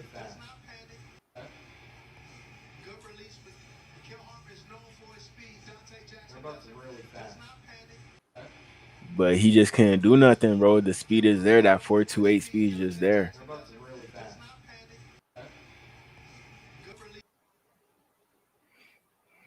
Another person we should target is Charvarius Ward, cornerback out of the 49ers. Fam is definitely going through it. Just lost his child last year. But he said he wanted to leave the 49ers because he wanted to get rid of the fact of him thinking about losing his child in San Francisco. So he's looking for a change of scenery. He will be asking for the bag. 28 years old. I'm not too sure as to how much he would ask for, but hopefully it's not too much. Let me check out how he did last year. Oh, so it seemed like he had a bad year last year. 56.2 grade, 148th out of 223 cornerbacks in the NFL. That's pretty bad right there. Pretty bad. So, in this situation, all I'm saying is you don't be greedy and we're not going to be greedy. We got to meet evenly. You know, we're not going to chuck up the bag to you, but we know cornerback is important. So we going to give you some type of profit based off whatever contract the Dolphins may sign you to. He's at the former team of our head coach, Mike McDaniel. So that there is that connection there. He was a part of a team that knew what toughness was. So he would instill that to the Miami Dolphins. You know, there could be a situation as to where 2 or 3 49ers sign to the Miami Dolphins tomorrow. I do see that happening. 2 to 3 49ers will sign to the Miami Dolphins tomorrow. But we gonna see. Charvarius Ward, I don't think we're gonna sign him. I think another team will swoop in and get him. But hey, if he's okay with whatever amount we give him and he becomes a Dolphin, I wouldn't be surprised. Him on the other side of Jalen Ramsey, that's a hard defense to go up against. You know, so we gotta make sure if we do get Charvarius Ward, we do get very good safeties to put behind them, and we're gonna be back in business with our defense. We definitely gonna be back in business for real. Right here we have Charvarius Ward up against Who is this? Tutu? I don't think this is Tutu. Well, that's Tyler Johnson right there. Shavarius Ward, a tall cornerback as well. He's known for just playing with good teams. Before this, he was with the Chiefs. Now he was with the 49ers. So I think he's going to bring that winning culture wherever he goes to.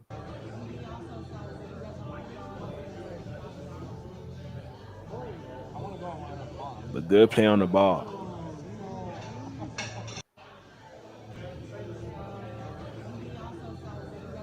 Look back at the right time. Ain't nothing wrong with looking back at the ball, but just make sure you make the proper play for it. So seems like he has like pretty good stability as him being an outside corner. Long arms to protect them.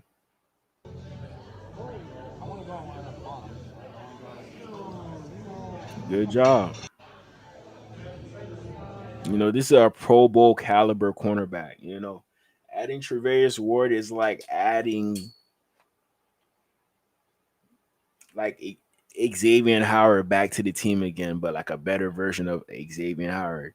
Because how we brought in Jalen Ramsey and Xavier Howard, and they're both were getting a decent amount of money.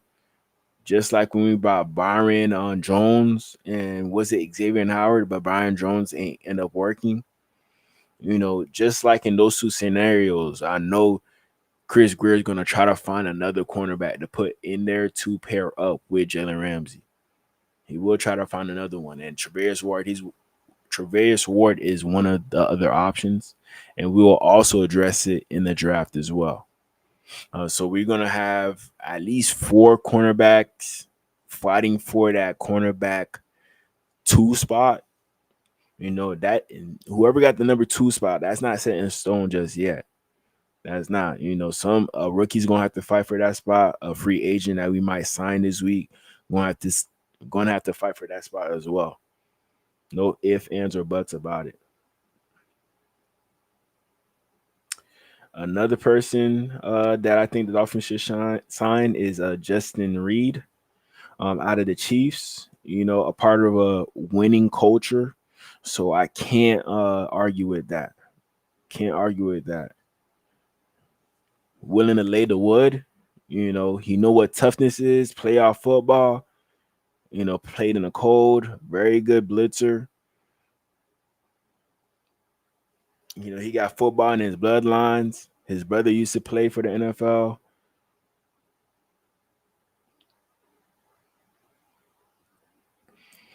I think he I don't know how much money he would ask for. I don't think he would ask for too much. So I think he will be another good option, but getting a safety like Justin Reed, it doesn't make you confident in regards to, man, we good with him and Patrick Morris. You're going to need Justin Reed and another safety on top of that, not just Justin Reed. Justin Reed is not going to be good enough for you. It's not. I think he had, a 71 PFF grade this year, so not too bad. He played like an average safety. But even average is hard to find in the NFL. So if you're able to get average, that could become better. Sign him to whatever deal that he may ask for. And I don't think he would be asking for no more than 10 a year. No more than 10. If you get him for a bargain deal, there's no state tax here in Florida. So he might be enticed, but coming from a championship team like the Chiefs, he probably might say, nah, I need a contender. Dolphins, we don't give a lot of free agents confidence in regards to us being contenders. Right now, everybody probably think we pretenders, and people gonna probably want to come to Miami more because of it being Miami, not because of us having a goal that we're trying to reach. We're trying to get to the playoffs. We're trying to get a playoff win. You really got to bring in guys who are really all about football. They're all about football and helping this team make it to that next level. Any questions in regards to a player giving you like signs that they won't be in Miami completely or fully, don't sign them. Don't sign them. Sign the guys that that's going to behave in Miami. That's going to do well in Miami. That's going to know the goal in Miami is to win football games. And they're going to do whatever they got to do every day to do that. Those are the guys that we need in Miami. Maybe Justin Reed is that type of person. Being in Kansas for so long, I wouldn't doubt that you don't love football. I'm pretty sure he loves football. And he's willing to do anything to make sure that he's a good football player out there. It takes a lot for a football player to be good out there. Because not everybody make it. So everybody on that feel good.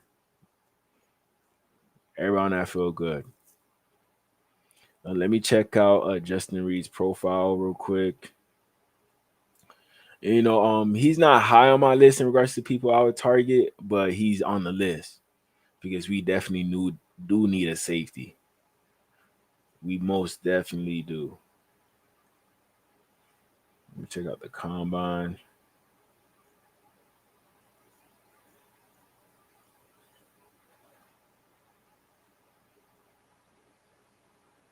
Oh, I guess he did not attend the combine. He did not.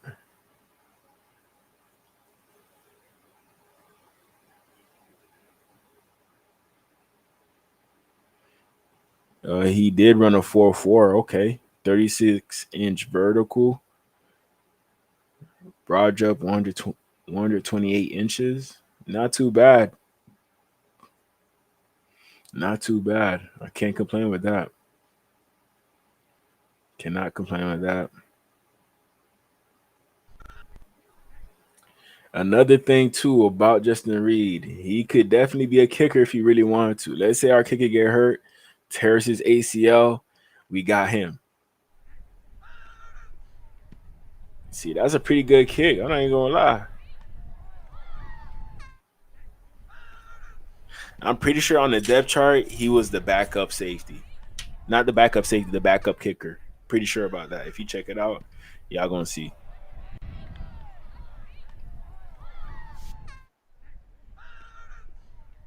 I'm not too sure if he could stop this field. That's how he knows how to kick. But hey, if we ever lose Sanders, we got him. If you ever lose a punter, we got him. We got Justin Reed.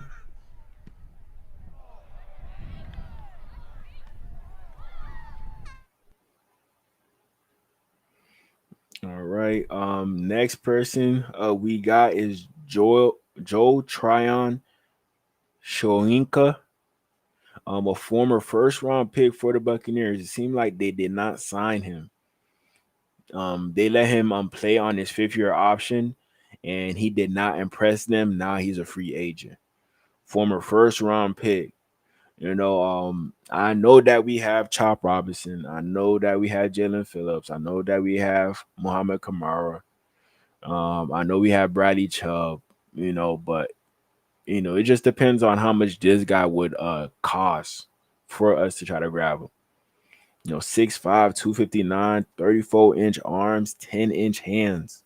Will eventually be a plus starter. Now he's a free agent. So Miami, what you gonna do? Do you think that you could work with him to make him a better player, or you think he already reached his peak? Or do you think that I think there's still some potential there. He just isn't. He's not on the right team right now. He's not on the right team. They still brought in Shaquille Barrett. He was supposed to replace Shaquille Barrett on the Buccaneers. Shaquille Barrett retired. He didn't retire. He signed with the Dolphins, then he retired. Buccaneers played a few games throughout the season. That's when I'm guessing they tampered with Shaquille Barrett, called him, saying that they might need him, for this playoff run. Disregarding Joe Tryon Shoyinka, who they just got in the first round, so I'm pretty sure like the Buccaneers won't have no confidence in regards to him being a good player. No confidence. But based off these traits right here, brother, put him in Miami. Let's see what we could do with them. Let's see what we could do with him. Because we have Bradley Chubb, first round pick at the end. Jalen Phillips, first round pick at the end. Chop Robinson, first round pick at the end. Joe Tryon Shawinka, first round pick at the end. You know, ain't no way we're not gonna cause havoc in backfields with that. Ain't no way. We will cause havoc, and people gonna have to double team somebody. That's gonna open things up for Joe, Chop, whoever it is at the end. You know, I know we're gonna address the tackle. Maybe we bring Calais Campbell back. I was thinking about adding him to the list, but I just wasn't sure about his future.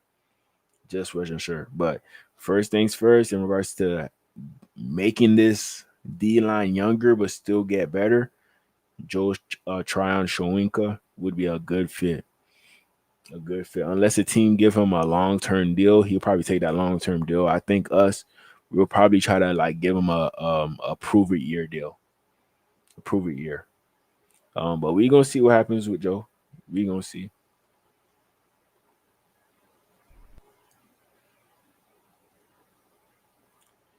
Right here we have Joe on my left, going up against Lucas. I forgot this guy's first name, but let's check this out. Good move. He used a little bit of power on that one. Got up under Curtis. Now we're trying to get Jaden Daniels killed. Damn.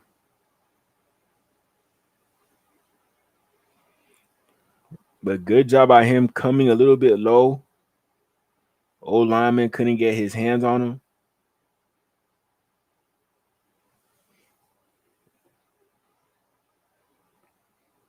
Yeah, just couldn't go hold on. Got the ball out. This was a good get off as well. I'm not gonna lie. Good get off. Good get off. A lot of things worked out for him coming off the edge right there. A lot of things worked out. Excuse me, bomb. Devontae Davis should have got that bit right there. That should hit your hand. But yeah, imagine this guy in rotation with our DNs. Imagine. The Eagles showed us you need at least 4 guys in that rotation.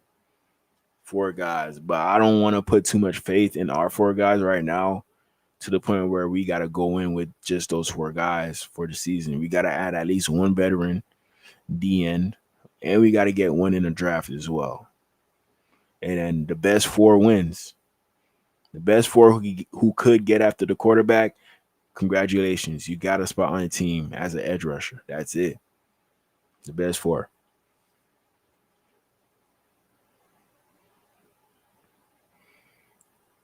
Here you go, that boy working out.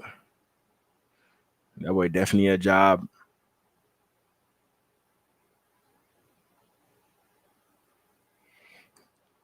You know it's serious when they got the chains on the barbell. You know it's serious, bro.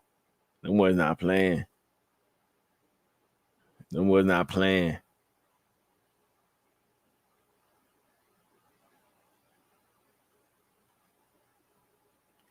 Right here's another rep of Joe Tryon coming off the edge. I think I forgot who 70 is. I forgot, but let's check this out. Good get off. Y'all seen how he dipped his shoulder? Perfect. But ain't no way you blocking this, bro. No way. Joe Tryon, he got potential, man.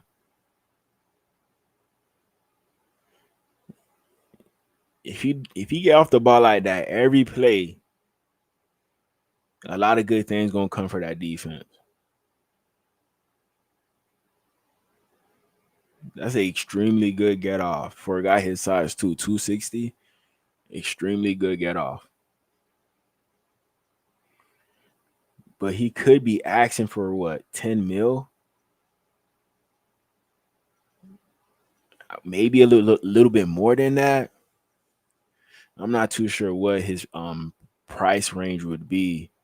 I'm pretty sure another team would be willing to invest in him as well. Just like if the Dolphins really need DN help, like they have no confidence in regards to Bradley Chubb and Jalen Phillips getting back to their old self, hey, this would be a good option. Very good option. But if you see a future with them long term, sign them to a multi-year contract, but for a little amount of money.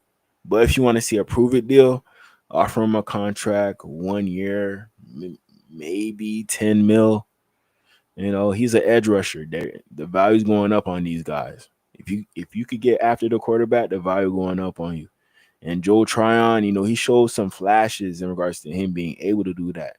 It just seems like he need to go to a different place, a change of scenery to help out his career. He seemed like one of those type of players. He has all the talent in the world. It's just the fact of maybe he just got to leave his team now. Nothing else is working. Nothing else is working. He got drafted by the Buccaneers right after they won that Super Bowl.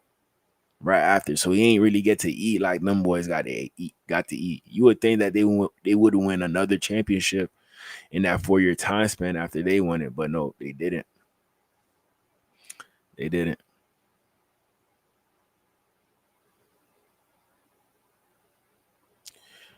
Here's another play of Joe Tryon. He's on the right side, my left. Let's check this out.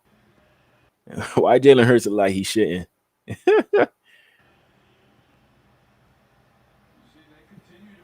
See, good job with his hips.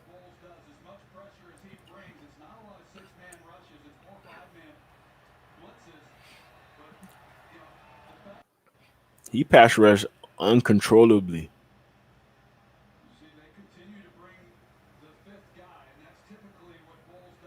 But that's pretty good right there. He just using his God-given abilities to get around the edge. Not a lot of guys his height and weight are doing this. Not a lot.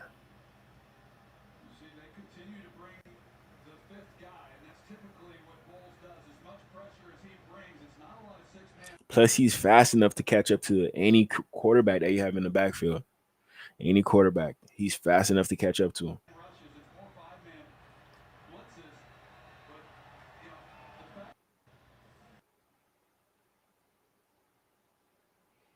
All right. Next person I got on this list is Devin White, a linebacker. Was on the Buccaneers, was let go by the Buccaneers, signed with the Eagles, was let go by the Eagles. Now he was with the Houston Texans, but I'm guessing they're not bringing him back either. So I don't know what happened with the 5th overall pick in that year's draft. I thought he would just be a perennial all-pro player at linebacker, but ever since Buccaneers, he hasn't lived up to that potential. He hasn't. With the Eagles, I kind of gave him an excuse because Vic Fangio and what we dealt with Vic Fangio, like shut him down and all that, so I let that slide. But in regards to with the Texans, you should be playing pretty well. Your head coach used to be a linebacker in the NFL, made it to a Pro Bowl. So that should be your excuse in regards to you should be playing good in Houston. They had Azeez Al here, and they had some rookies playing alongside them, and they still would put rookies above Devin White. So I don't know what the real issue is with Devin White. I really don't know. He was picked number 5 overall for a reason at linebacker, but he hasn't lived up to the potential. So I'm hoping that he goes to the right team. Maybe the Dolphins are a right team. I know that he won't be asking for a lot of money. I know he won't, based off how these past few years have gone. And on top of that, he said he went to the Super Bowl. He went to the Eagles to win the Super Bowl. And guess what? They traded him the year that they won the Super Bowl with Philadelphia. So I know he hurt right now, man. I know he hurt. I definitely do, man. So my heart goes out to Devin White, and hopefully he finds that team that could take him there. And I think the Dolphins could be a team that could. We got Jordan Brooks. Jordan Brooks could teach him everything that he know to Devin White. Devin White, he's the type of linebacker you got to instill some blitz packages off rip. Off rip. It's disrespectful if you don't put in no blitz packages for him because that's his best attribute. Blitzing. With coverage, I don't know, but with blitzing for sure. If you give him one straight line to go down, he gonna go down that line in 2.5 seconds. Bomb, hitting something. That's the best way he plays. But when you got him going sideline to sideline, here or there, you might mess him up in his game flow. You might.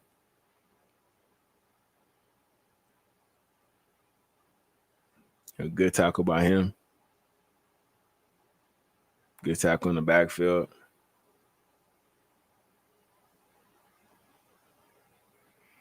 Good vision to weed it out. He ain't getting confused by the blocking at all. He didn't. He just knew where the ball was going to be. He just knew. But when you watch a lot of tape, you can make plays like that. You can make plays like that.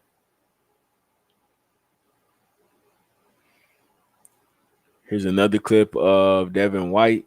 He's here at linebacker. Let's check this out.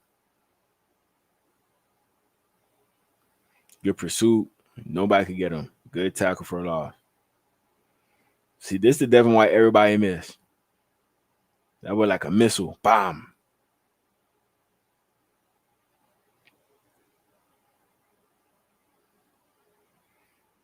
Like old lineman can't even get to him. He just getting to the point too quick. That's how you know he watched a lot of tape out there, man. That's how you know. If we get in this version of Devin White, bring him to Miami. I don't care. He would work in Miami. I think so. He would work.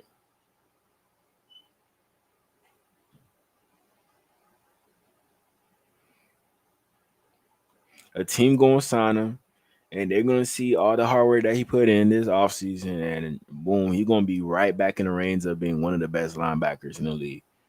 That's why I think. So y'all could give up on Devin White if y'all want to, but I just think there's still some juice there. I just think so.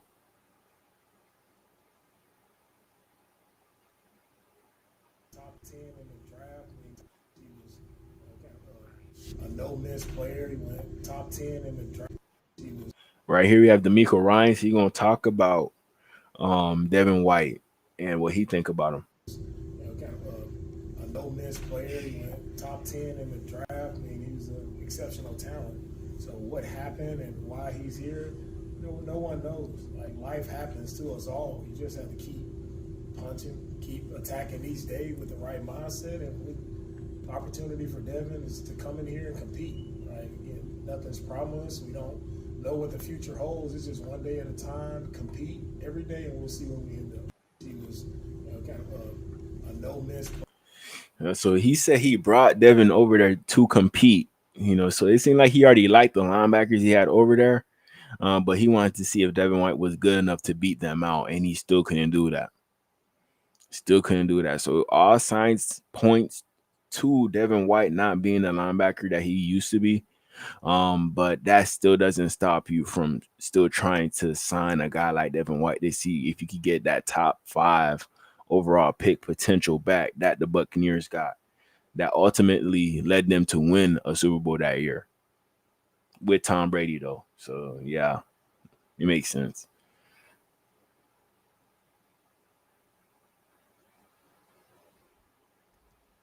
Right here we have Devin White at middle linebacker. Funny enough, is against the Eagles. Let's check this out.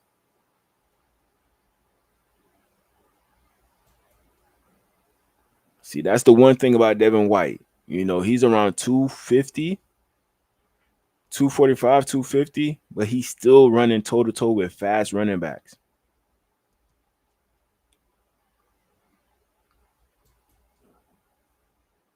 But one thing about Devin White, he used to play running back at LSU. He was a running back. Then he converted to a linebacker. So that probably leads to why he's so fast as a linebacker, because he used to play running back.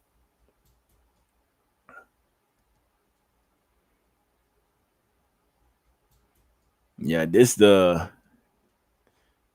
Devin White everybody want to see again. You know, he still makes plays like this, but the mistakes are more now than it was back in the day. He's making way more mistakes. You know, but I think the league is like figuring him out in regards to what his weaknesses, what his strengths are. You know, with a linebacker like this, like let's say I'm the Falcons, I'm putting Kyle Pitts on you. I'm putting Kyle Pitts on you. Ain't no way Devin White covering Kyle Pitts. You know, so you could really do like a mismatch with Devin White, and you'll probably win most of the time. That's why it's so good to be a versatile player, be good at a lot of things in the NFL, so nobody has a weakness to really like get at you on the football field. Once they find that weakness, they're gonna abuse it, and then it's gonna make you look sorry. And you don't want that to happen. And then boom, once the team sees that, oh, each team is doing that to you, then they probably not gonna sign you. But it's just on you to prove with your next team that, yeah, that was just a fluke, and you just gotta improve on your game each year to the point where I'm good in run defense, pass defense. You know, there's no flaws. You know, I'm in good shape. You really gotta do everything that you can to be the best player for 6 months, because the NFL season lasts about like 3 or 4 months, and then playoffs, and then the Super Bowl. So you got played a total of what, 20 games. You know, so you gotta make sure you're your best version for those 20 games. Your best version.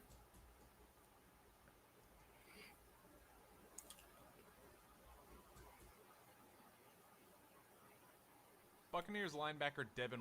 Right here we have another clip of Devin White. He's playing linebacker right here. Let's check him out.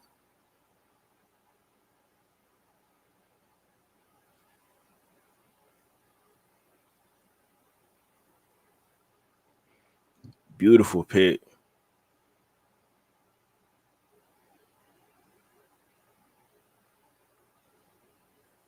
That was good vision right there. Good vision. Good job reading the running back. That's Alvin Kamara.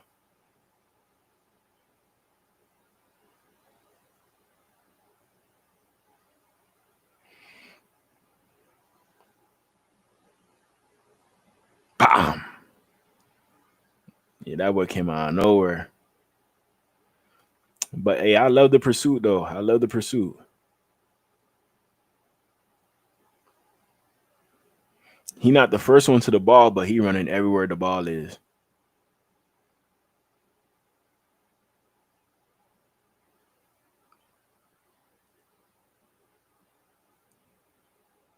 Yeah, his feet moving, man. Bro, if a linebacker don't work, bro, I want to see him back on offense. I want to see him back on offense. Good pass deflection against Alvin Kamara. Give me that. Good job. You know, just like he had Levante David next to him, you know, he gonna have Jordan Brooks next to him. So regardless, you're gonna be good with the Dolphins. Regardless, because we're gonna have talent around you as well, not just in front of you, not just behind you, all around.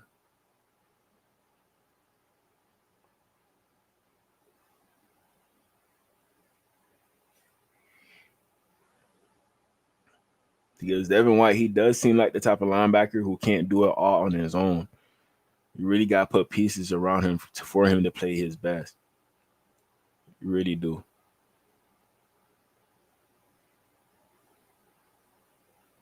Right here we have a clip of Devin White up against the Ravens. He's here at linebacker next to Zach Bond. This was supposed to be Nakobe Dean. You know, Devin White, he started out here first, and then boom, Vic Fangio slowly started to take him out. Then he started putting no Kobe Dean in. Then boom, no Kobe Dean got hurt. But by that time, Devin White was already traded. So that's when Vic Fangio started putting the other linebackers in. The rookie, I forgot his name. I know who his dad played over there with the Eagles before. Moreau, I think that was another linebacker that they put in. So they really just tried Devin White. Pretty much tried him. Devin White was like who the Javon Holland for the Eagles this year. He was the Javon Holland. You know, he ain't do the kick rocks thing or anything like that, but he's similar based off the situation.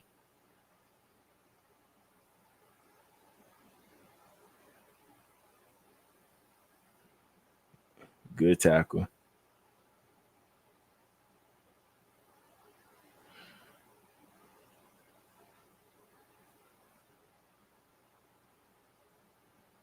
You know, decent game right there. Decent game.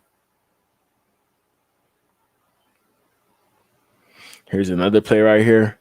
Devin White in 45. Let's check this out.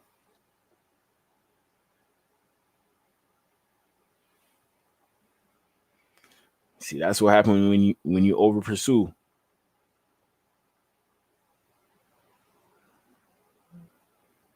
This is what happens when you over pursue.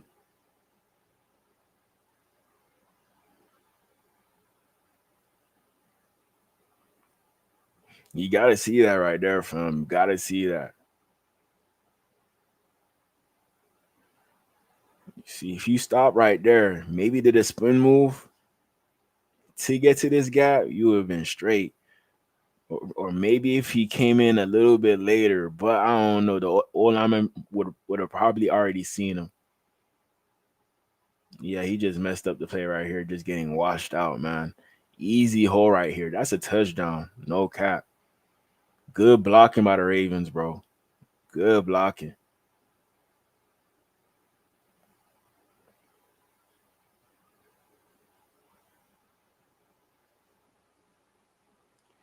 Right here we have Devin White, and he gonna talk about what he wanted to show while he was the Eagle.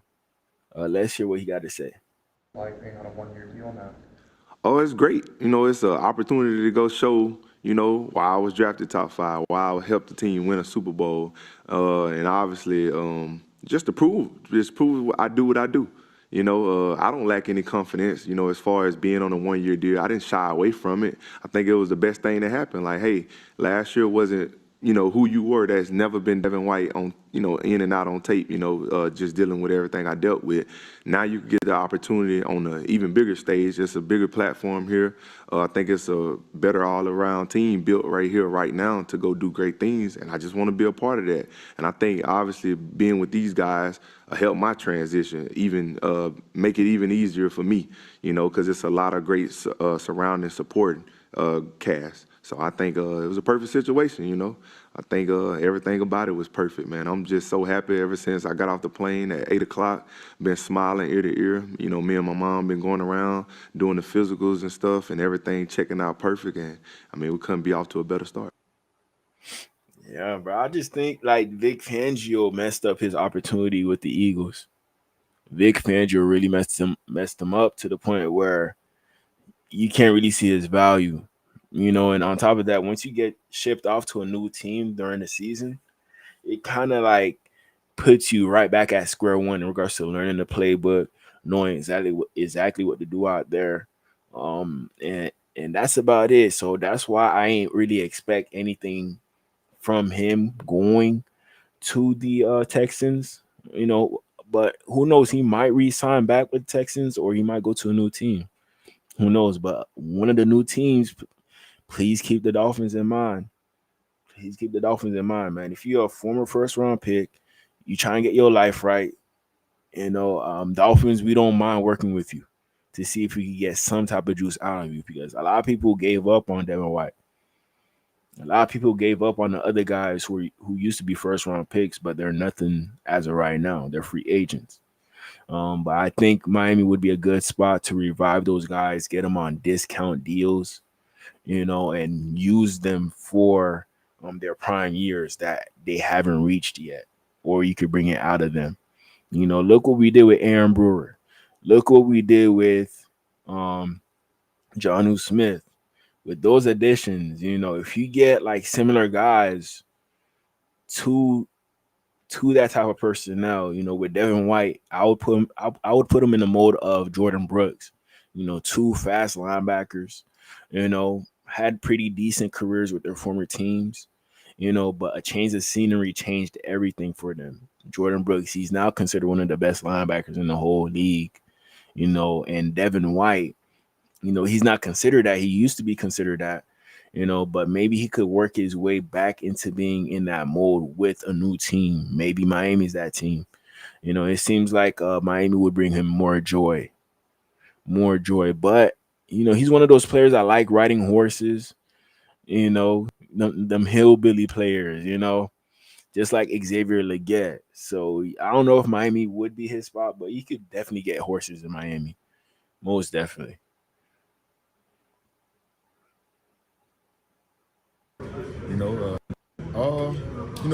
Right here is when he actually got benched by Nakobe Dean. So this is when Vic Fangio told him, like, hey, you know what, fam?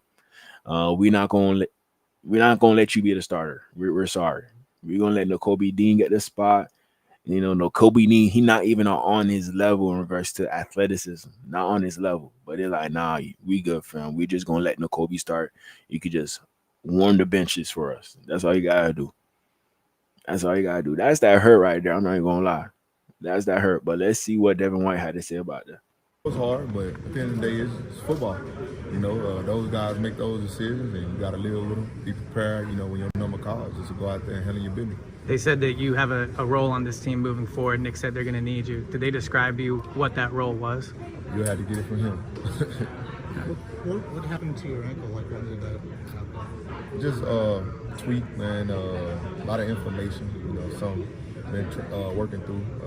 With the training staff, they've been doing a good job of, trying to get me well. You know what I'm saying? Just to make sure I can do everything I need to do. How do you think you did? Is it the same foot as last year? It is the same. Last year was more the foot. This is like up high. Something that just happened in practice, like a bad step. Do you feel like you're going to be able to play this week? Say it again? Do you think you're going to be able to play this week? I don't know. That's really out of my control. But could I be ready? We still just taking it day by day. You know how excited you were to get here, to come here and sign here. How disappointing is it that that you're not starting? I don't know. I just keep the main focus, just getting better and being able to help when I am called. I kind of don't look at it that much. Being here, going through all the phases, putting in all the work. I still see the green grass on the other side. I just gotta, stay true to myself, keep doing what I've been doing all my life, and to get myself here to the NFL, to this team, or whatever, and just be ready. How did they tell you that Nakobe had won the position battle? Shit, I don't know. I can't recall. No, I think somebody did. Did Vic come to you? Nah. If there's a chance to start somewhere else versus just waiting here for your opportunity, is that something that you would welcome? I don't know. Right now, I'm locked in with this team. I came here to do a job. I know everything is well in front of me, so I just got to do what I got to do.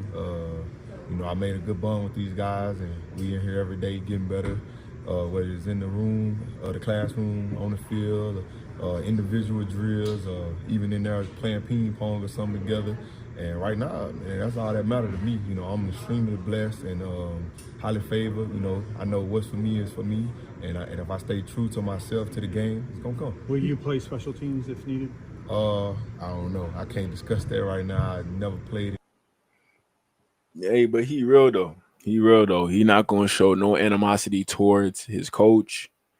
However he's treating him, he's not going to let that affect him. So, shout out to Devin White, man. That's why I feel like he will be a great culture fit. In the locker room, I could trust him. On the field, that's where he just needs some work. And if you could find the right coach to develop him, I think he could have a career resurgence. With the Miami Dolphins as one team, him and Anthony Weaver. Maybe Anthony Weaver's that uncle that he ain't never had to go to for advice. A DC that he could relate to. He gonna have that over there with the Dolphins. So we gonna see what happens with Devin today. Actually, free agency is today at 12. So we gonna see what happens. We gonna see.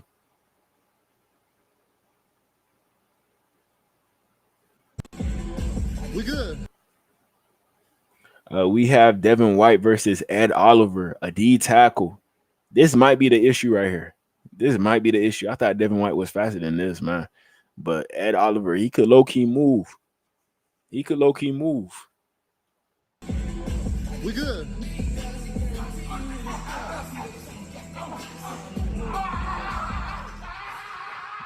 Yeah, Ed Oliver moving, bro. For a D tackle, that's impressive. We good. Ed Oliver, he like 6'2", 285. Devin, he like 5'11", 6 foot, 240. So you easily got the advantage. Easily.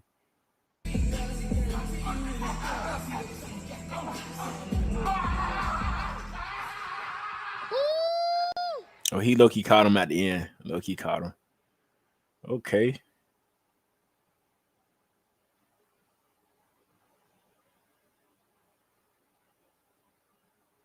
Next person we got is Dre Greenlaw, linebacker out of the 49ers. This is one I'm hearing a lot as well in regards to Dolphins trying to target him.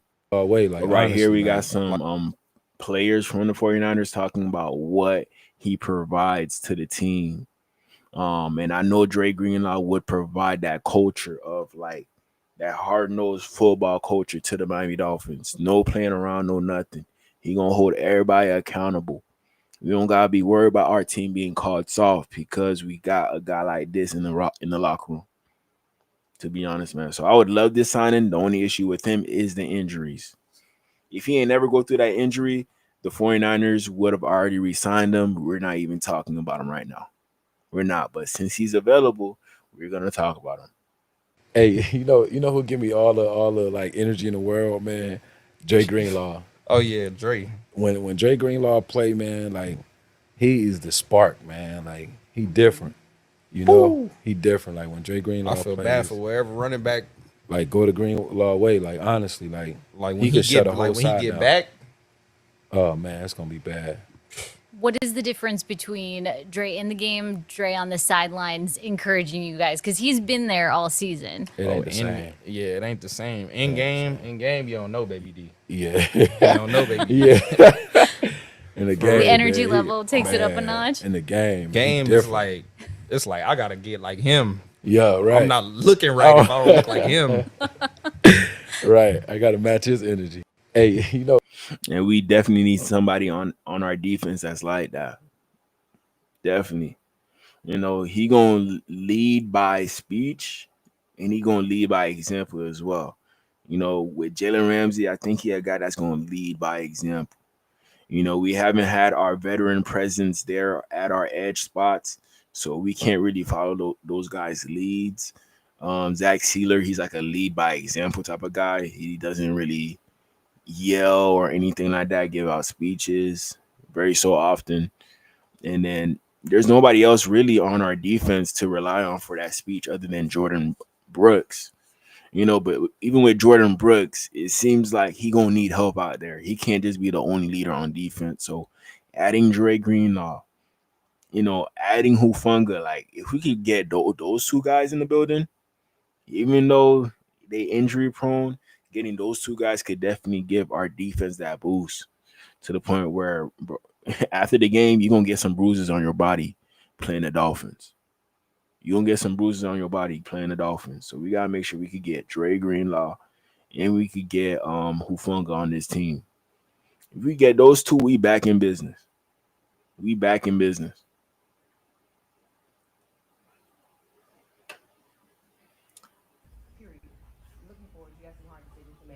Roster changes and coaching changes, right? So there were some videos circulating on the internet from the families of a couple players that would lead some people to believe that Dre Greenlaw knows whether or not he will be here or not. Has there been any conversation where he's been given a definitive answer of his future as a Niner? No, we don't even know, guys. This is we haven't spent much time together yet. I've had 2 days with exit interviews with players and coaches. Players don't know either. And that's what's hard for players. They're under contracts. They know when their contract's going to run up. That's emotional time for players, for their families, for wives, girlfriends, whoever it is, kids. Just like it is for coaches when I can't always tell them exactly what their future is going to be the day the season ends. It's tied to a lot of other people, and I know I've been on that side. I know wives are texting you all day asking what the deal is, and they don't believe that you really don't have an answer yet. And I know what they look like when you walk home to the door, and they're like, "What are we doing with our lives?" And you're like, "I don't really know." There's a lot of things that you want to solve so fast for people. That is stressful for people sitting in our chairs.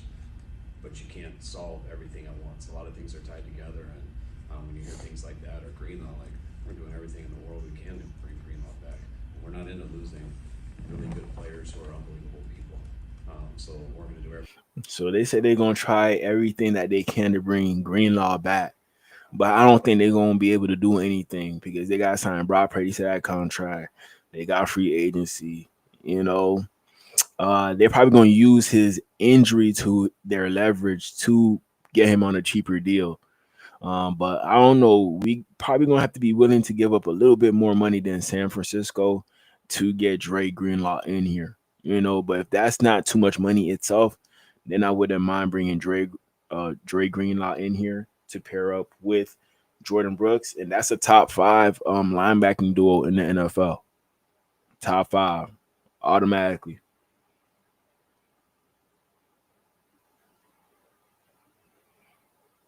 Frustration out. What have you? Right here we have Dre Greenlaw. He gonna talk about his time away from the game because of the injuries. Missed about the game. I miss just letting my, anger and frustration out. I just like going to hit people sometimes, and it lets a lot of frustration out.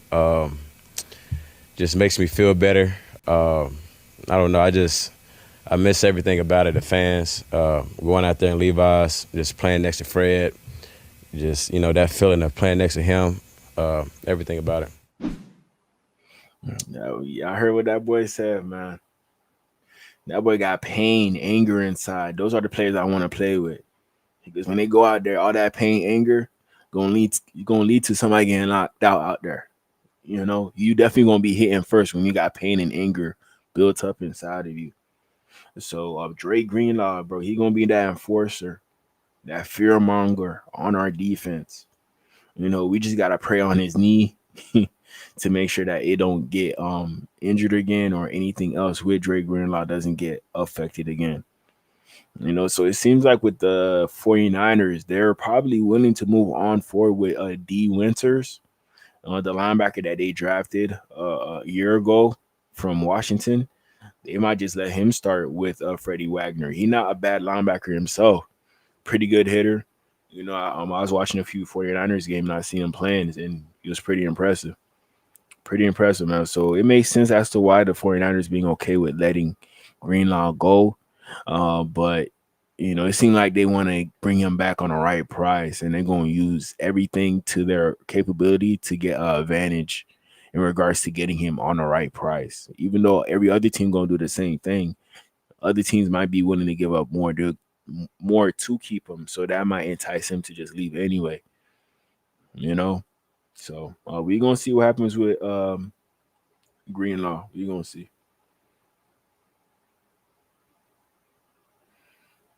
49ers, they're always known for the linebackers. Navarro Bowman, Patrick Willis, back to back.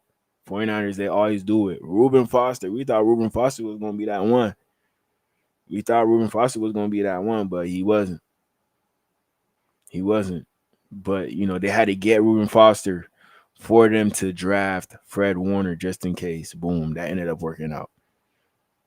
Then we ain't got Dre Greenlaw just in case if Fred Warner ain't work. Boom, that ended up working out.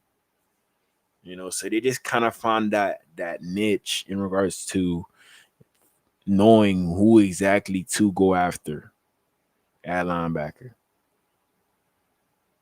And that's why they're good at picking out linebackers, man. That's why they're good.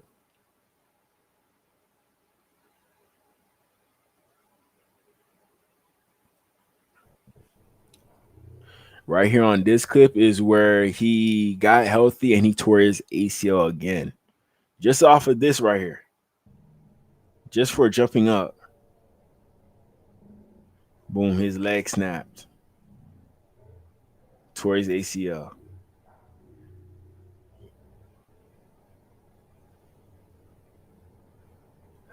Who is this? Javon Kinlaw? I don't know. That's sad right there, bro. Off of no contact as well. No contact. He just ran out there, bomb, tore his ACL. He didn't even get to, like, imagine the coach finally calling your name to get in the game. As soon as you about to get out, boom, your ACL tore. After playing a whole year, you got to wait a whole nother year to play again. This might be the first ACL tear, or I don't think he tore it a second time. I just think there's like a complication with the injury. That's what I think. But I think this is the first time, to be honest. But that's sad right there. ACL tears, that could make or break you as an athlete. There's ways to come up and get through ACL tears, but sometimes it's not even worth it, to be honest. All the trouble and pain you gotta go through, you just wanna heal up and not play football no more if you tear your ACL.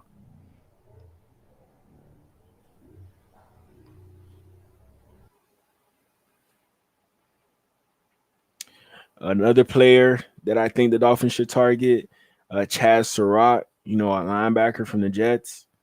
6'2", 225 from UNT would probably be a good backup piece, good depth in our linebacker room, not having to invest too much money, but you're trying to get the upside out of him when he got drafted. I believe he was a fourth or third round pick.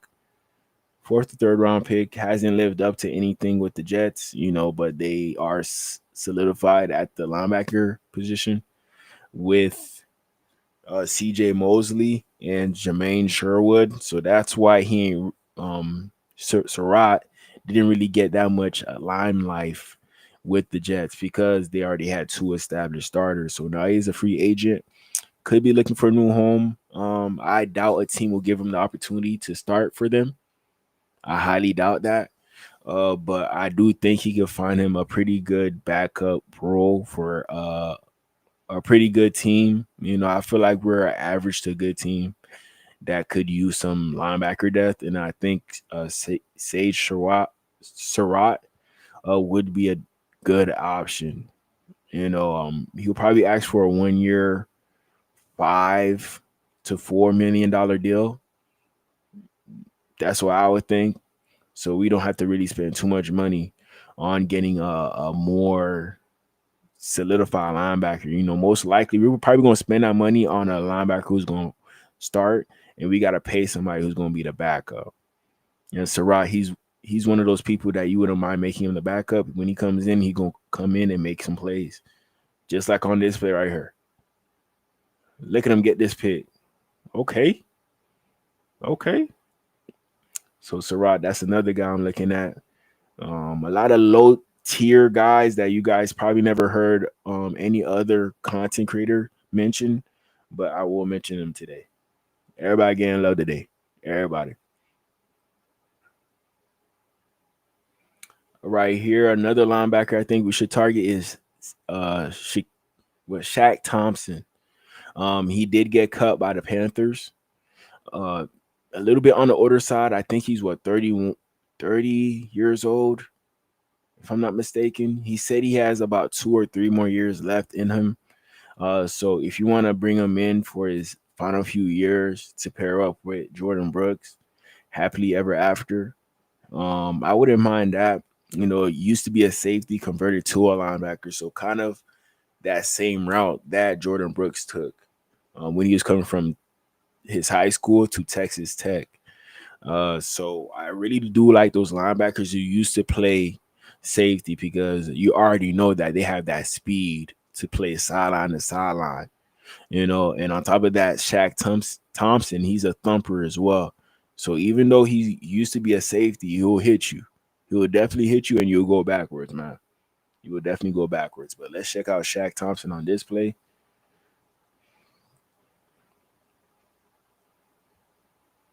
Good vision. Bomb. Good hit. Good job reading the old line. Good job at 97 keeping outside contained against Tristan Wirfs too. But shout out to Shaq Thompson cleaning everything up.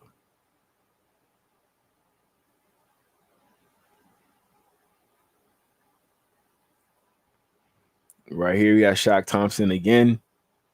Number 7. Let's check this out. Boom, good hit.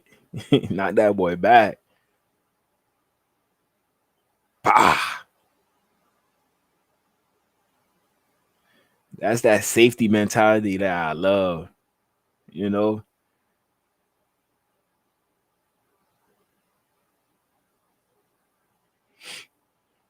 But Shaq Thompson, he learned from the greatest. Thomas Davis, Luke Kuechly. He learned from a lot of good linebackers in the NFL. So him lasting this long in the league, him still making plays like this, is not even surprising. Not even surprising.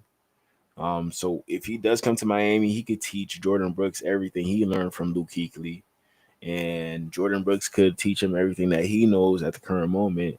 And it will make both linebackers better. And it will definitely put us in the top 10 linebacking duo. Adding a linebacker like this.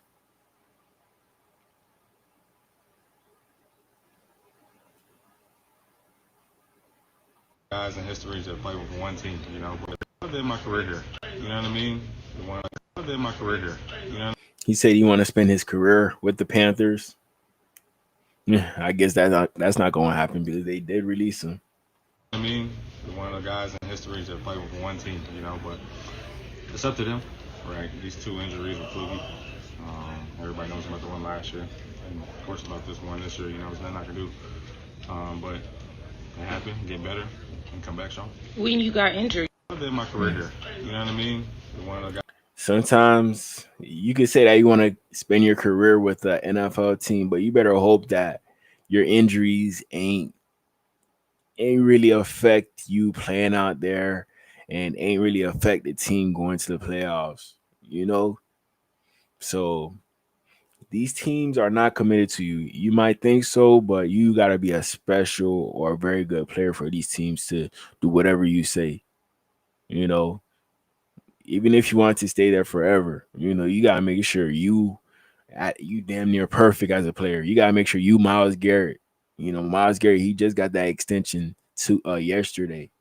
So that goes to show you, like, if you ball out enough, you could pretty much be a GM for an NFL team. Pretty much. Another person we should sign is Maurice Hurst. A D tackle out of Michigan. You know, a little bit on the smaller side, 6'1", 290s, but he definitely plays bigger than his size. Most definitely. Only a 5th-round draft pick, largely due to a heart condition. Rookie interior defensive. Yeah, heart condition as well, but he's been playing these last few years in the NFL, no problem. He's been playing through it. Lineman Maurice Hurst flashed at times with game grades of 70 or higher in 5 contests, including his 90.5 overall performance against the Cleveland Browns. Center Rodney Hudson is once again an all-star pass protector, and he has now surrendered just 2 sacks over the last 4 years. Only a 5th-round draft pick. Yeah, shout out to Maurice Hurst. Would be a good pairing with Zach Sealer, and he wouldn't cost too much money for us to bring him in. Wouldn't cost too much money, so that's why he's on my list. And he could get quick penetration. I don't know how you say it. He could get past the line of scrimmage quick. He could cause disruption. You know, quarterback probably won't be able to see. He probably won't be able to look at his receivers to the point where Maurice Hurst, he already going to be in his face. It's either going to be him or Zach Sealer in his face. Either one of those 2 guys. So Maurice Hurst, I think he would be a good depth piece. You know, he could fight it out with another D tackle. Maybe we get Kenneth Graham. Kenneth Grant, he's also from Michigan. So we're gonna have 2 Michigan D tackles. Hey, I want to say no to that. I would not say no to that, man. So Maurice Hurst, that is definitely a guy that we should keep an eye out for. Maybe we get him on a discount deal and he'll be just a depth piece for our D tackle room. Just a depth piece. Right here, I got a clip of Maurice Hurst here at the One Technique. Let's check this out.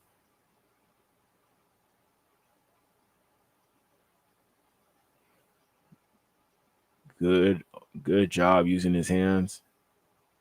Good tackle.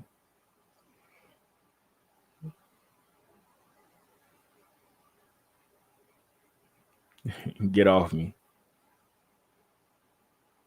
You know, he's a very good block shedder for a guy his size. Very good block shedder. Not the biggest, but he knows how to use his hands. He knows how to use his lower body to keep his ground against whoever he's going up against.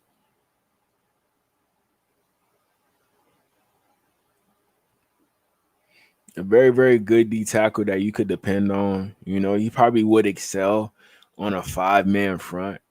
You know, put him in that situation.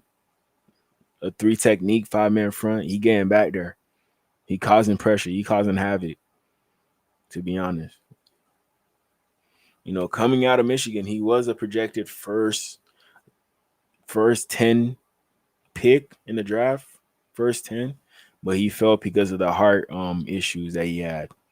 That's why he fell. So, you know, just run a physical on him. Make sure everything's straight with him now. And then if everything is okay, then shoot, I wouldn't mind investing, you know, some type of compensation to Maurice Hurst to be a Miami Dolphin. I do see that being a good option. Zach Sealer, him, and Calais Campbell. You know, I have a feeling like Calais Campbell, he's probably not 100% sure about retiring just yet. He's not 100% sure. He probably gonna wait around to see what this team does. If he likes what this team does, he will stay with this team. He would stay with this team. But if he doesn't like what this team does, he would look at other teams to see what his best options would be. But if there's not really a good option, he'll probably just retire. But if there's a good offer that he can't refuse, then he'll probably take it. He'll probably take it.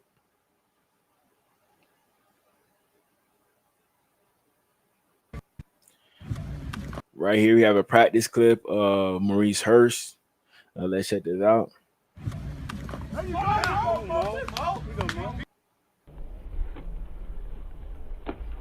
That boy did a karate chop move.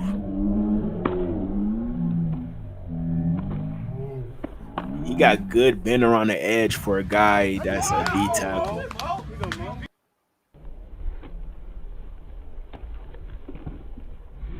Good job right there. Pretty good bend. I'm not even gonna lie, that's pretty good bend for a guy who almost 300 pounds. Pretty good bend.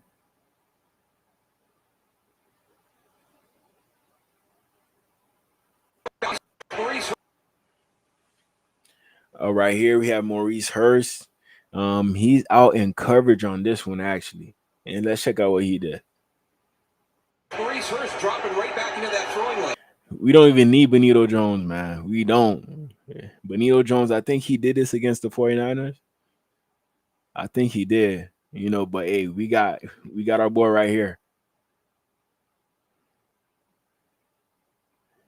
That boy tipped it off. Oh, give me that. That boy snap, man.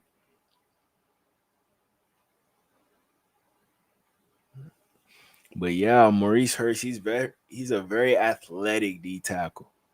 Very, very athletic D tackle.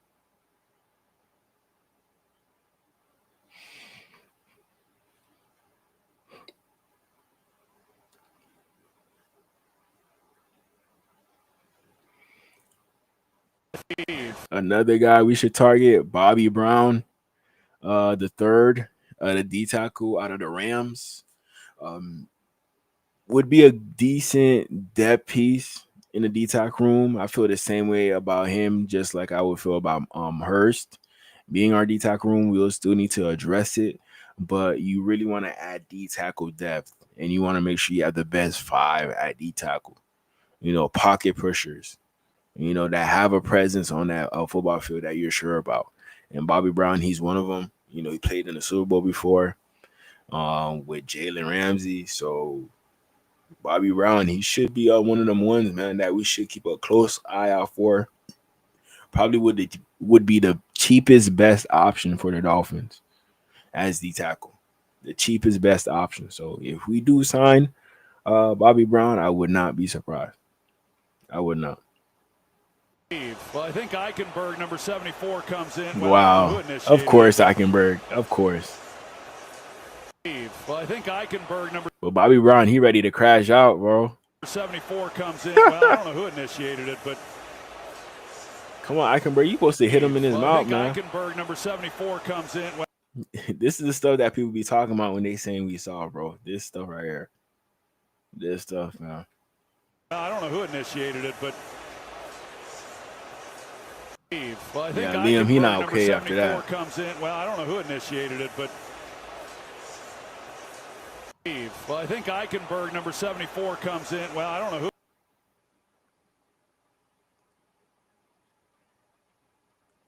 All right, here we got another clip of Bobby Brown at D tackle. Let's check this out. I believe he's right here.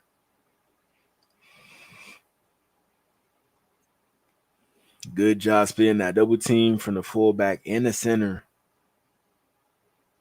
Bro, that boy a grown ass man. That's a grown ass man.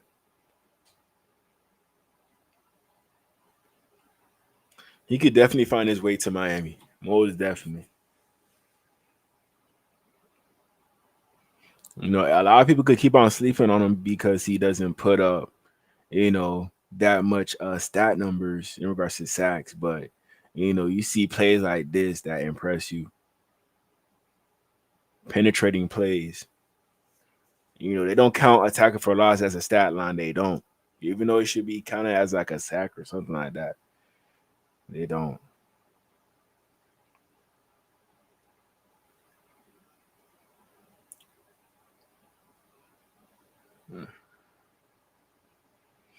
But yeah, Bobby Brown, he a baller, man. He a baller. He a baller. I think he would definitely be a fit for the Dolphins. Definitely. As a backup, if you prove that he could be a starter, then boom, shoot. Congratulations, dog. Congratulations.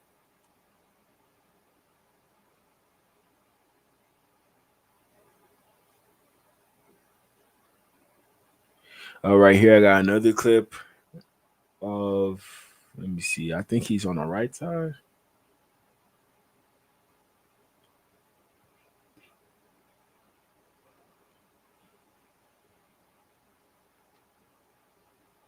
Okay, my bad. Bobby Brown's right here. So on this play, Bobby Brown, he's just going to chase down the quarterback to the sideline. Let's hope that he can make it first before the quarterback.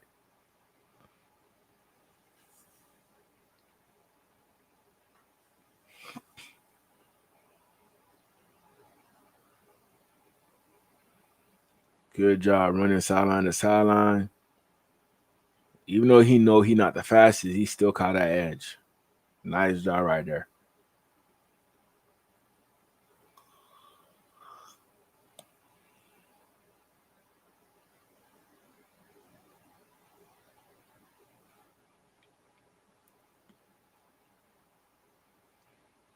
That's how it's supposed to be done. That's how you know that, you it's hard for me to explain it, man. It's hard for me to explain it, but not a lot of guys going to jog out to the sideline, at 3:30. They might be exhausted. He might be exhausted, but no, Bobby Brown, he got all the energy in the world to chase down the quarterback. All the energy in the world, man. I could work with somebody who has this type of effort. I could work with that.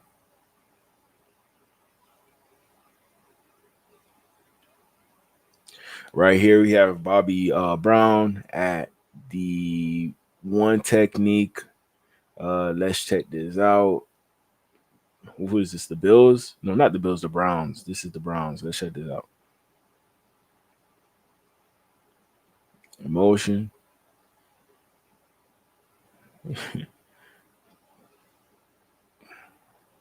Doing nothing back there, man.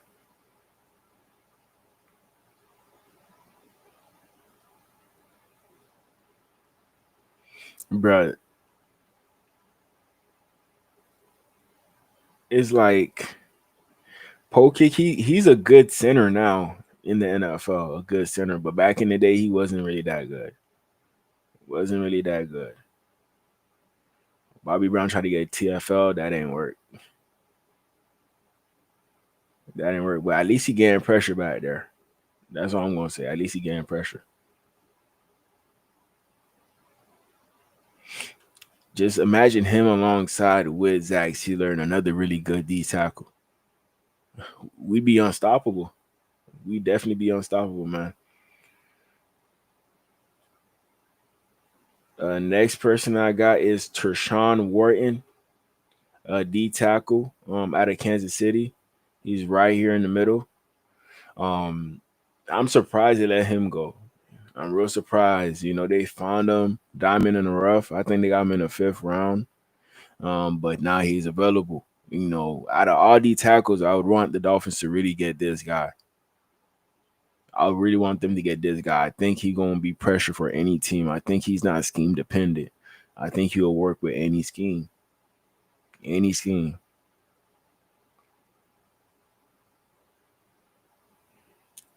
Pretty decent power for a guy his size.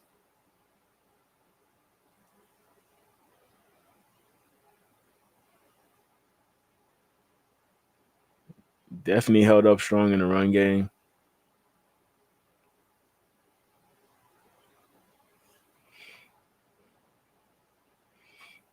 Yeah, that boy definitely do not play. You know, he could be a four-man front, the 3 technique. You know, on a 5-man front, he could be the 3 technique, the 4-eye. Those are his positions. Sometimes they line him up like almost like a nose guard, almost. You know, but they usually just switch it up whenever the ball is snapped. So you don't really know where exactly everybody is going. To be honest, man. To be honest, but Warren, he could play anything, so you gotta be worried about him going after the quarterback from any gap, And hey, the Dolphins, we could definitely use somebody of this magnitude to put on our D line next to Zach Sealer, most definitely, most definitely.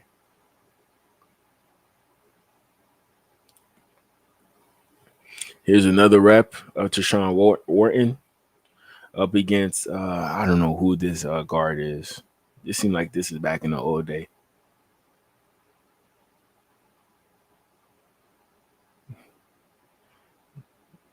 That way they get out my way. Let me get over you. Get out my way. Let me get over you. Bound sack. Yeah, them boys can't block. Come out there, man. Them boys cannot block.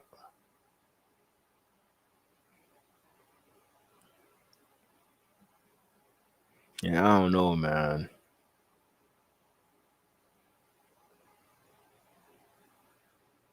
Hey, Chris Greer, Miami Daniel, if y'all sign Wharton, y'all sign Hufunga, I'm good with y'all for life. I'm good with y'all for life. We finally got good management. Good looks. But we definitely do need an old lineman as well. So, you know, hopefully we busy right now closing in on deals and we get the best players that the Dolphins need to become successful. Hopefully we can do that. Hopefully.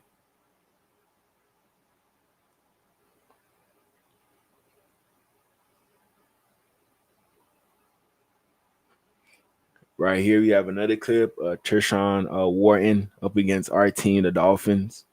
We had Dieter at this time. We had Jesse Davis. We had Robert Hunt. 70. Who is this? Julian Davenport? I think so, yeah. And we had Tom McKinley.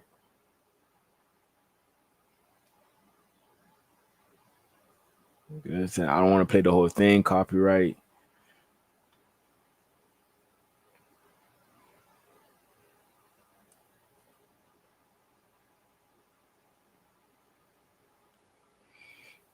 Let me see real quick. I'm gonna search up Wharton.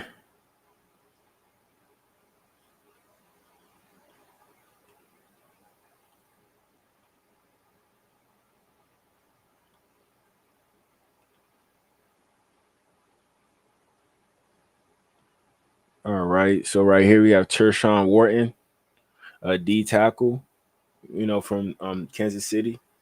Only 26 years old, man. 26. So I would definitely give this guy a multi-year deal worth at least 12 to 11 mil a year. Just depending on what the market values him as. I would be willing to match because we do need a D tackle in that room, a pretty good one. And I think we could get this one for a value deal since he came from a small school. Definitely came from a small school. Nobody really believed in him, but he has gotten better each year that he's been with the Buccaneers. He has gotten better. So you could take the risk of signing a guy like this, but I would definitely take the risk of signing a guy like this. I would most definitely take the risk. I think it's definitely going to work out if the Dolphins do take that initiative and get Tershawn Wharton. On top of that, we're going to get Hufunga. Hey, bye-bye to the NFL, man. Bye-bye to the NFL. Ain't nobody running on us. I don't think so.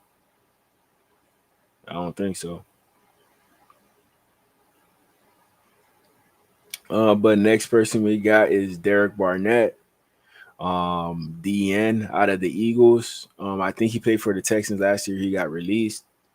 So now he's a free agent and free to sign with anybody. With Derek Barnett, I do trust him on the inside as well. I'm playing that 3 technique.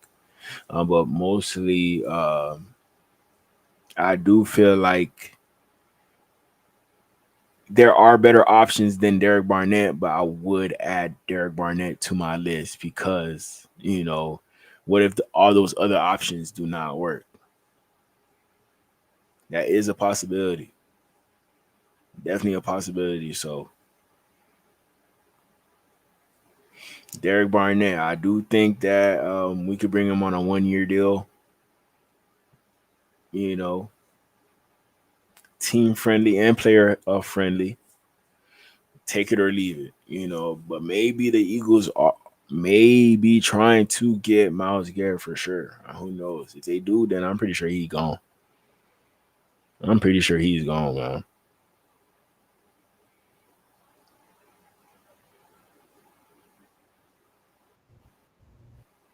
Right here, you have Derek Barnett at the edge. Let's check this out.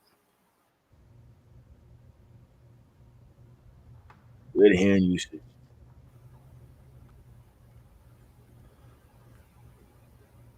Just threw his hands away, got under him. Good sack.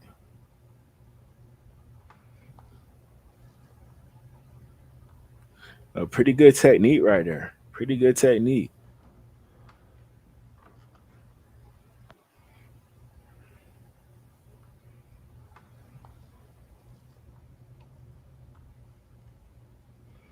Yeah, with Derek Barnett, he's not one of those speed DNs.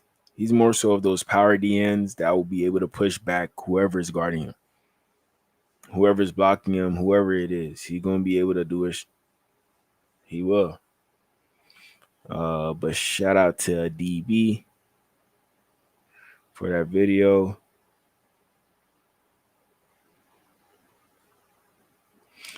Right here, we have Derek Barnett. Let's check out what he does. I think, who is this? I don't think this is Trent Williams. Maybe I'm tripping. I don't think so. Wow.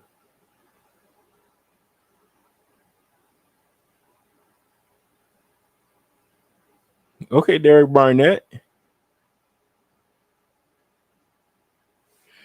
Okay, Derek Barnett. Like I said, if we could bring him for the right price, is the price? What was that show called? Is the price right? Something like that with Steve Harvey. Something like that show.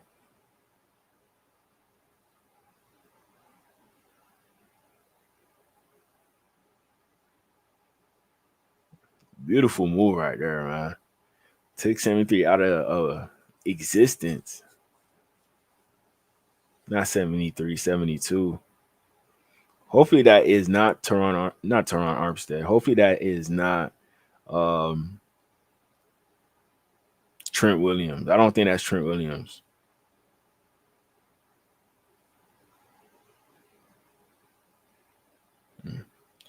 But yeah, man, I'm gonna stop the stream at this time. I will be back tomorrow talking about the free agency news. You know, I might hop on early to talk about all the other prospects that I would be interested in, but we're gonna have some news staying in regards to who the Dolphins will sign tomorrow.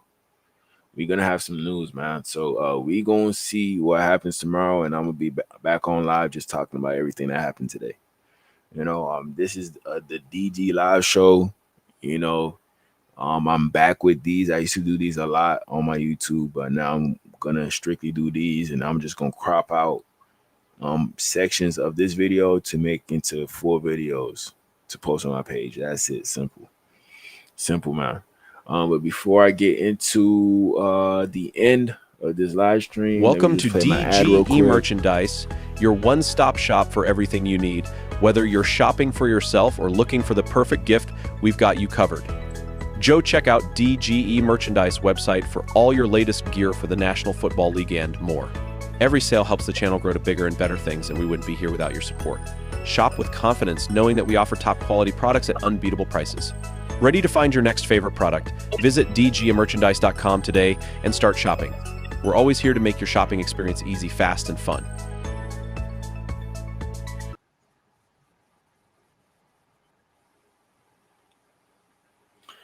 Yeah, y'all go check out the merch store at dgmerchandise.com. Link is in the bio. And that's about it, man. 20% off whatever you need. Get something for you, your husband, your wife, your girl. It don't even matter. Just help support the channel. The more the channel grows, the more that we grow together, and y'all notice it with my work, you know. But hey, I appreciate y'all and I love y'all. Y'all already know what it is. It's DGE, Dolphin Gang Entertainment.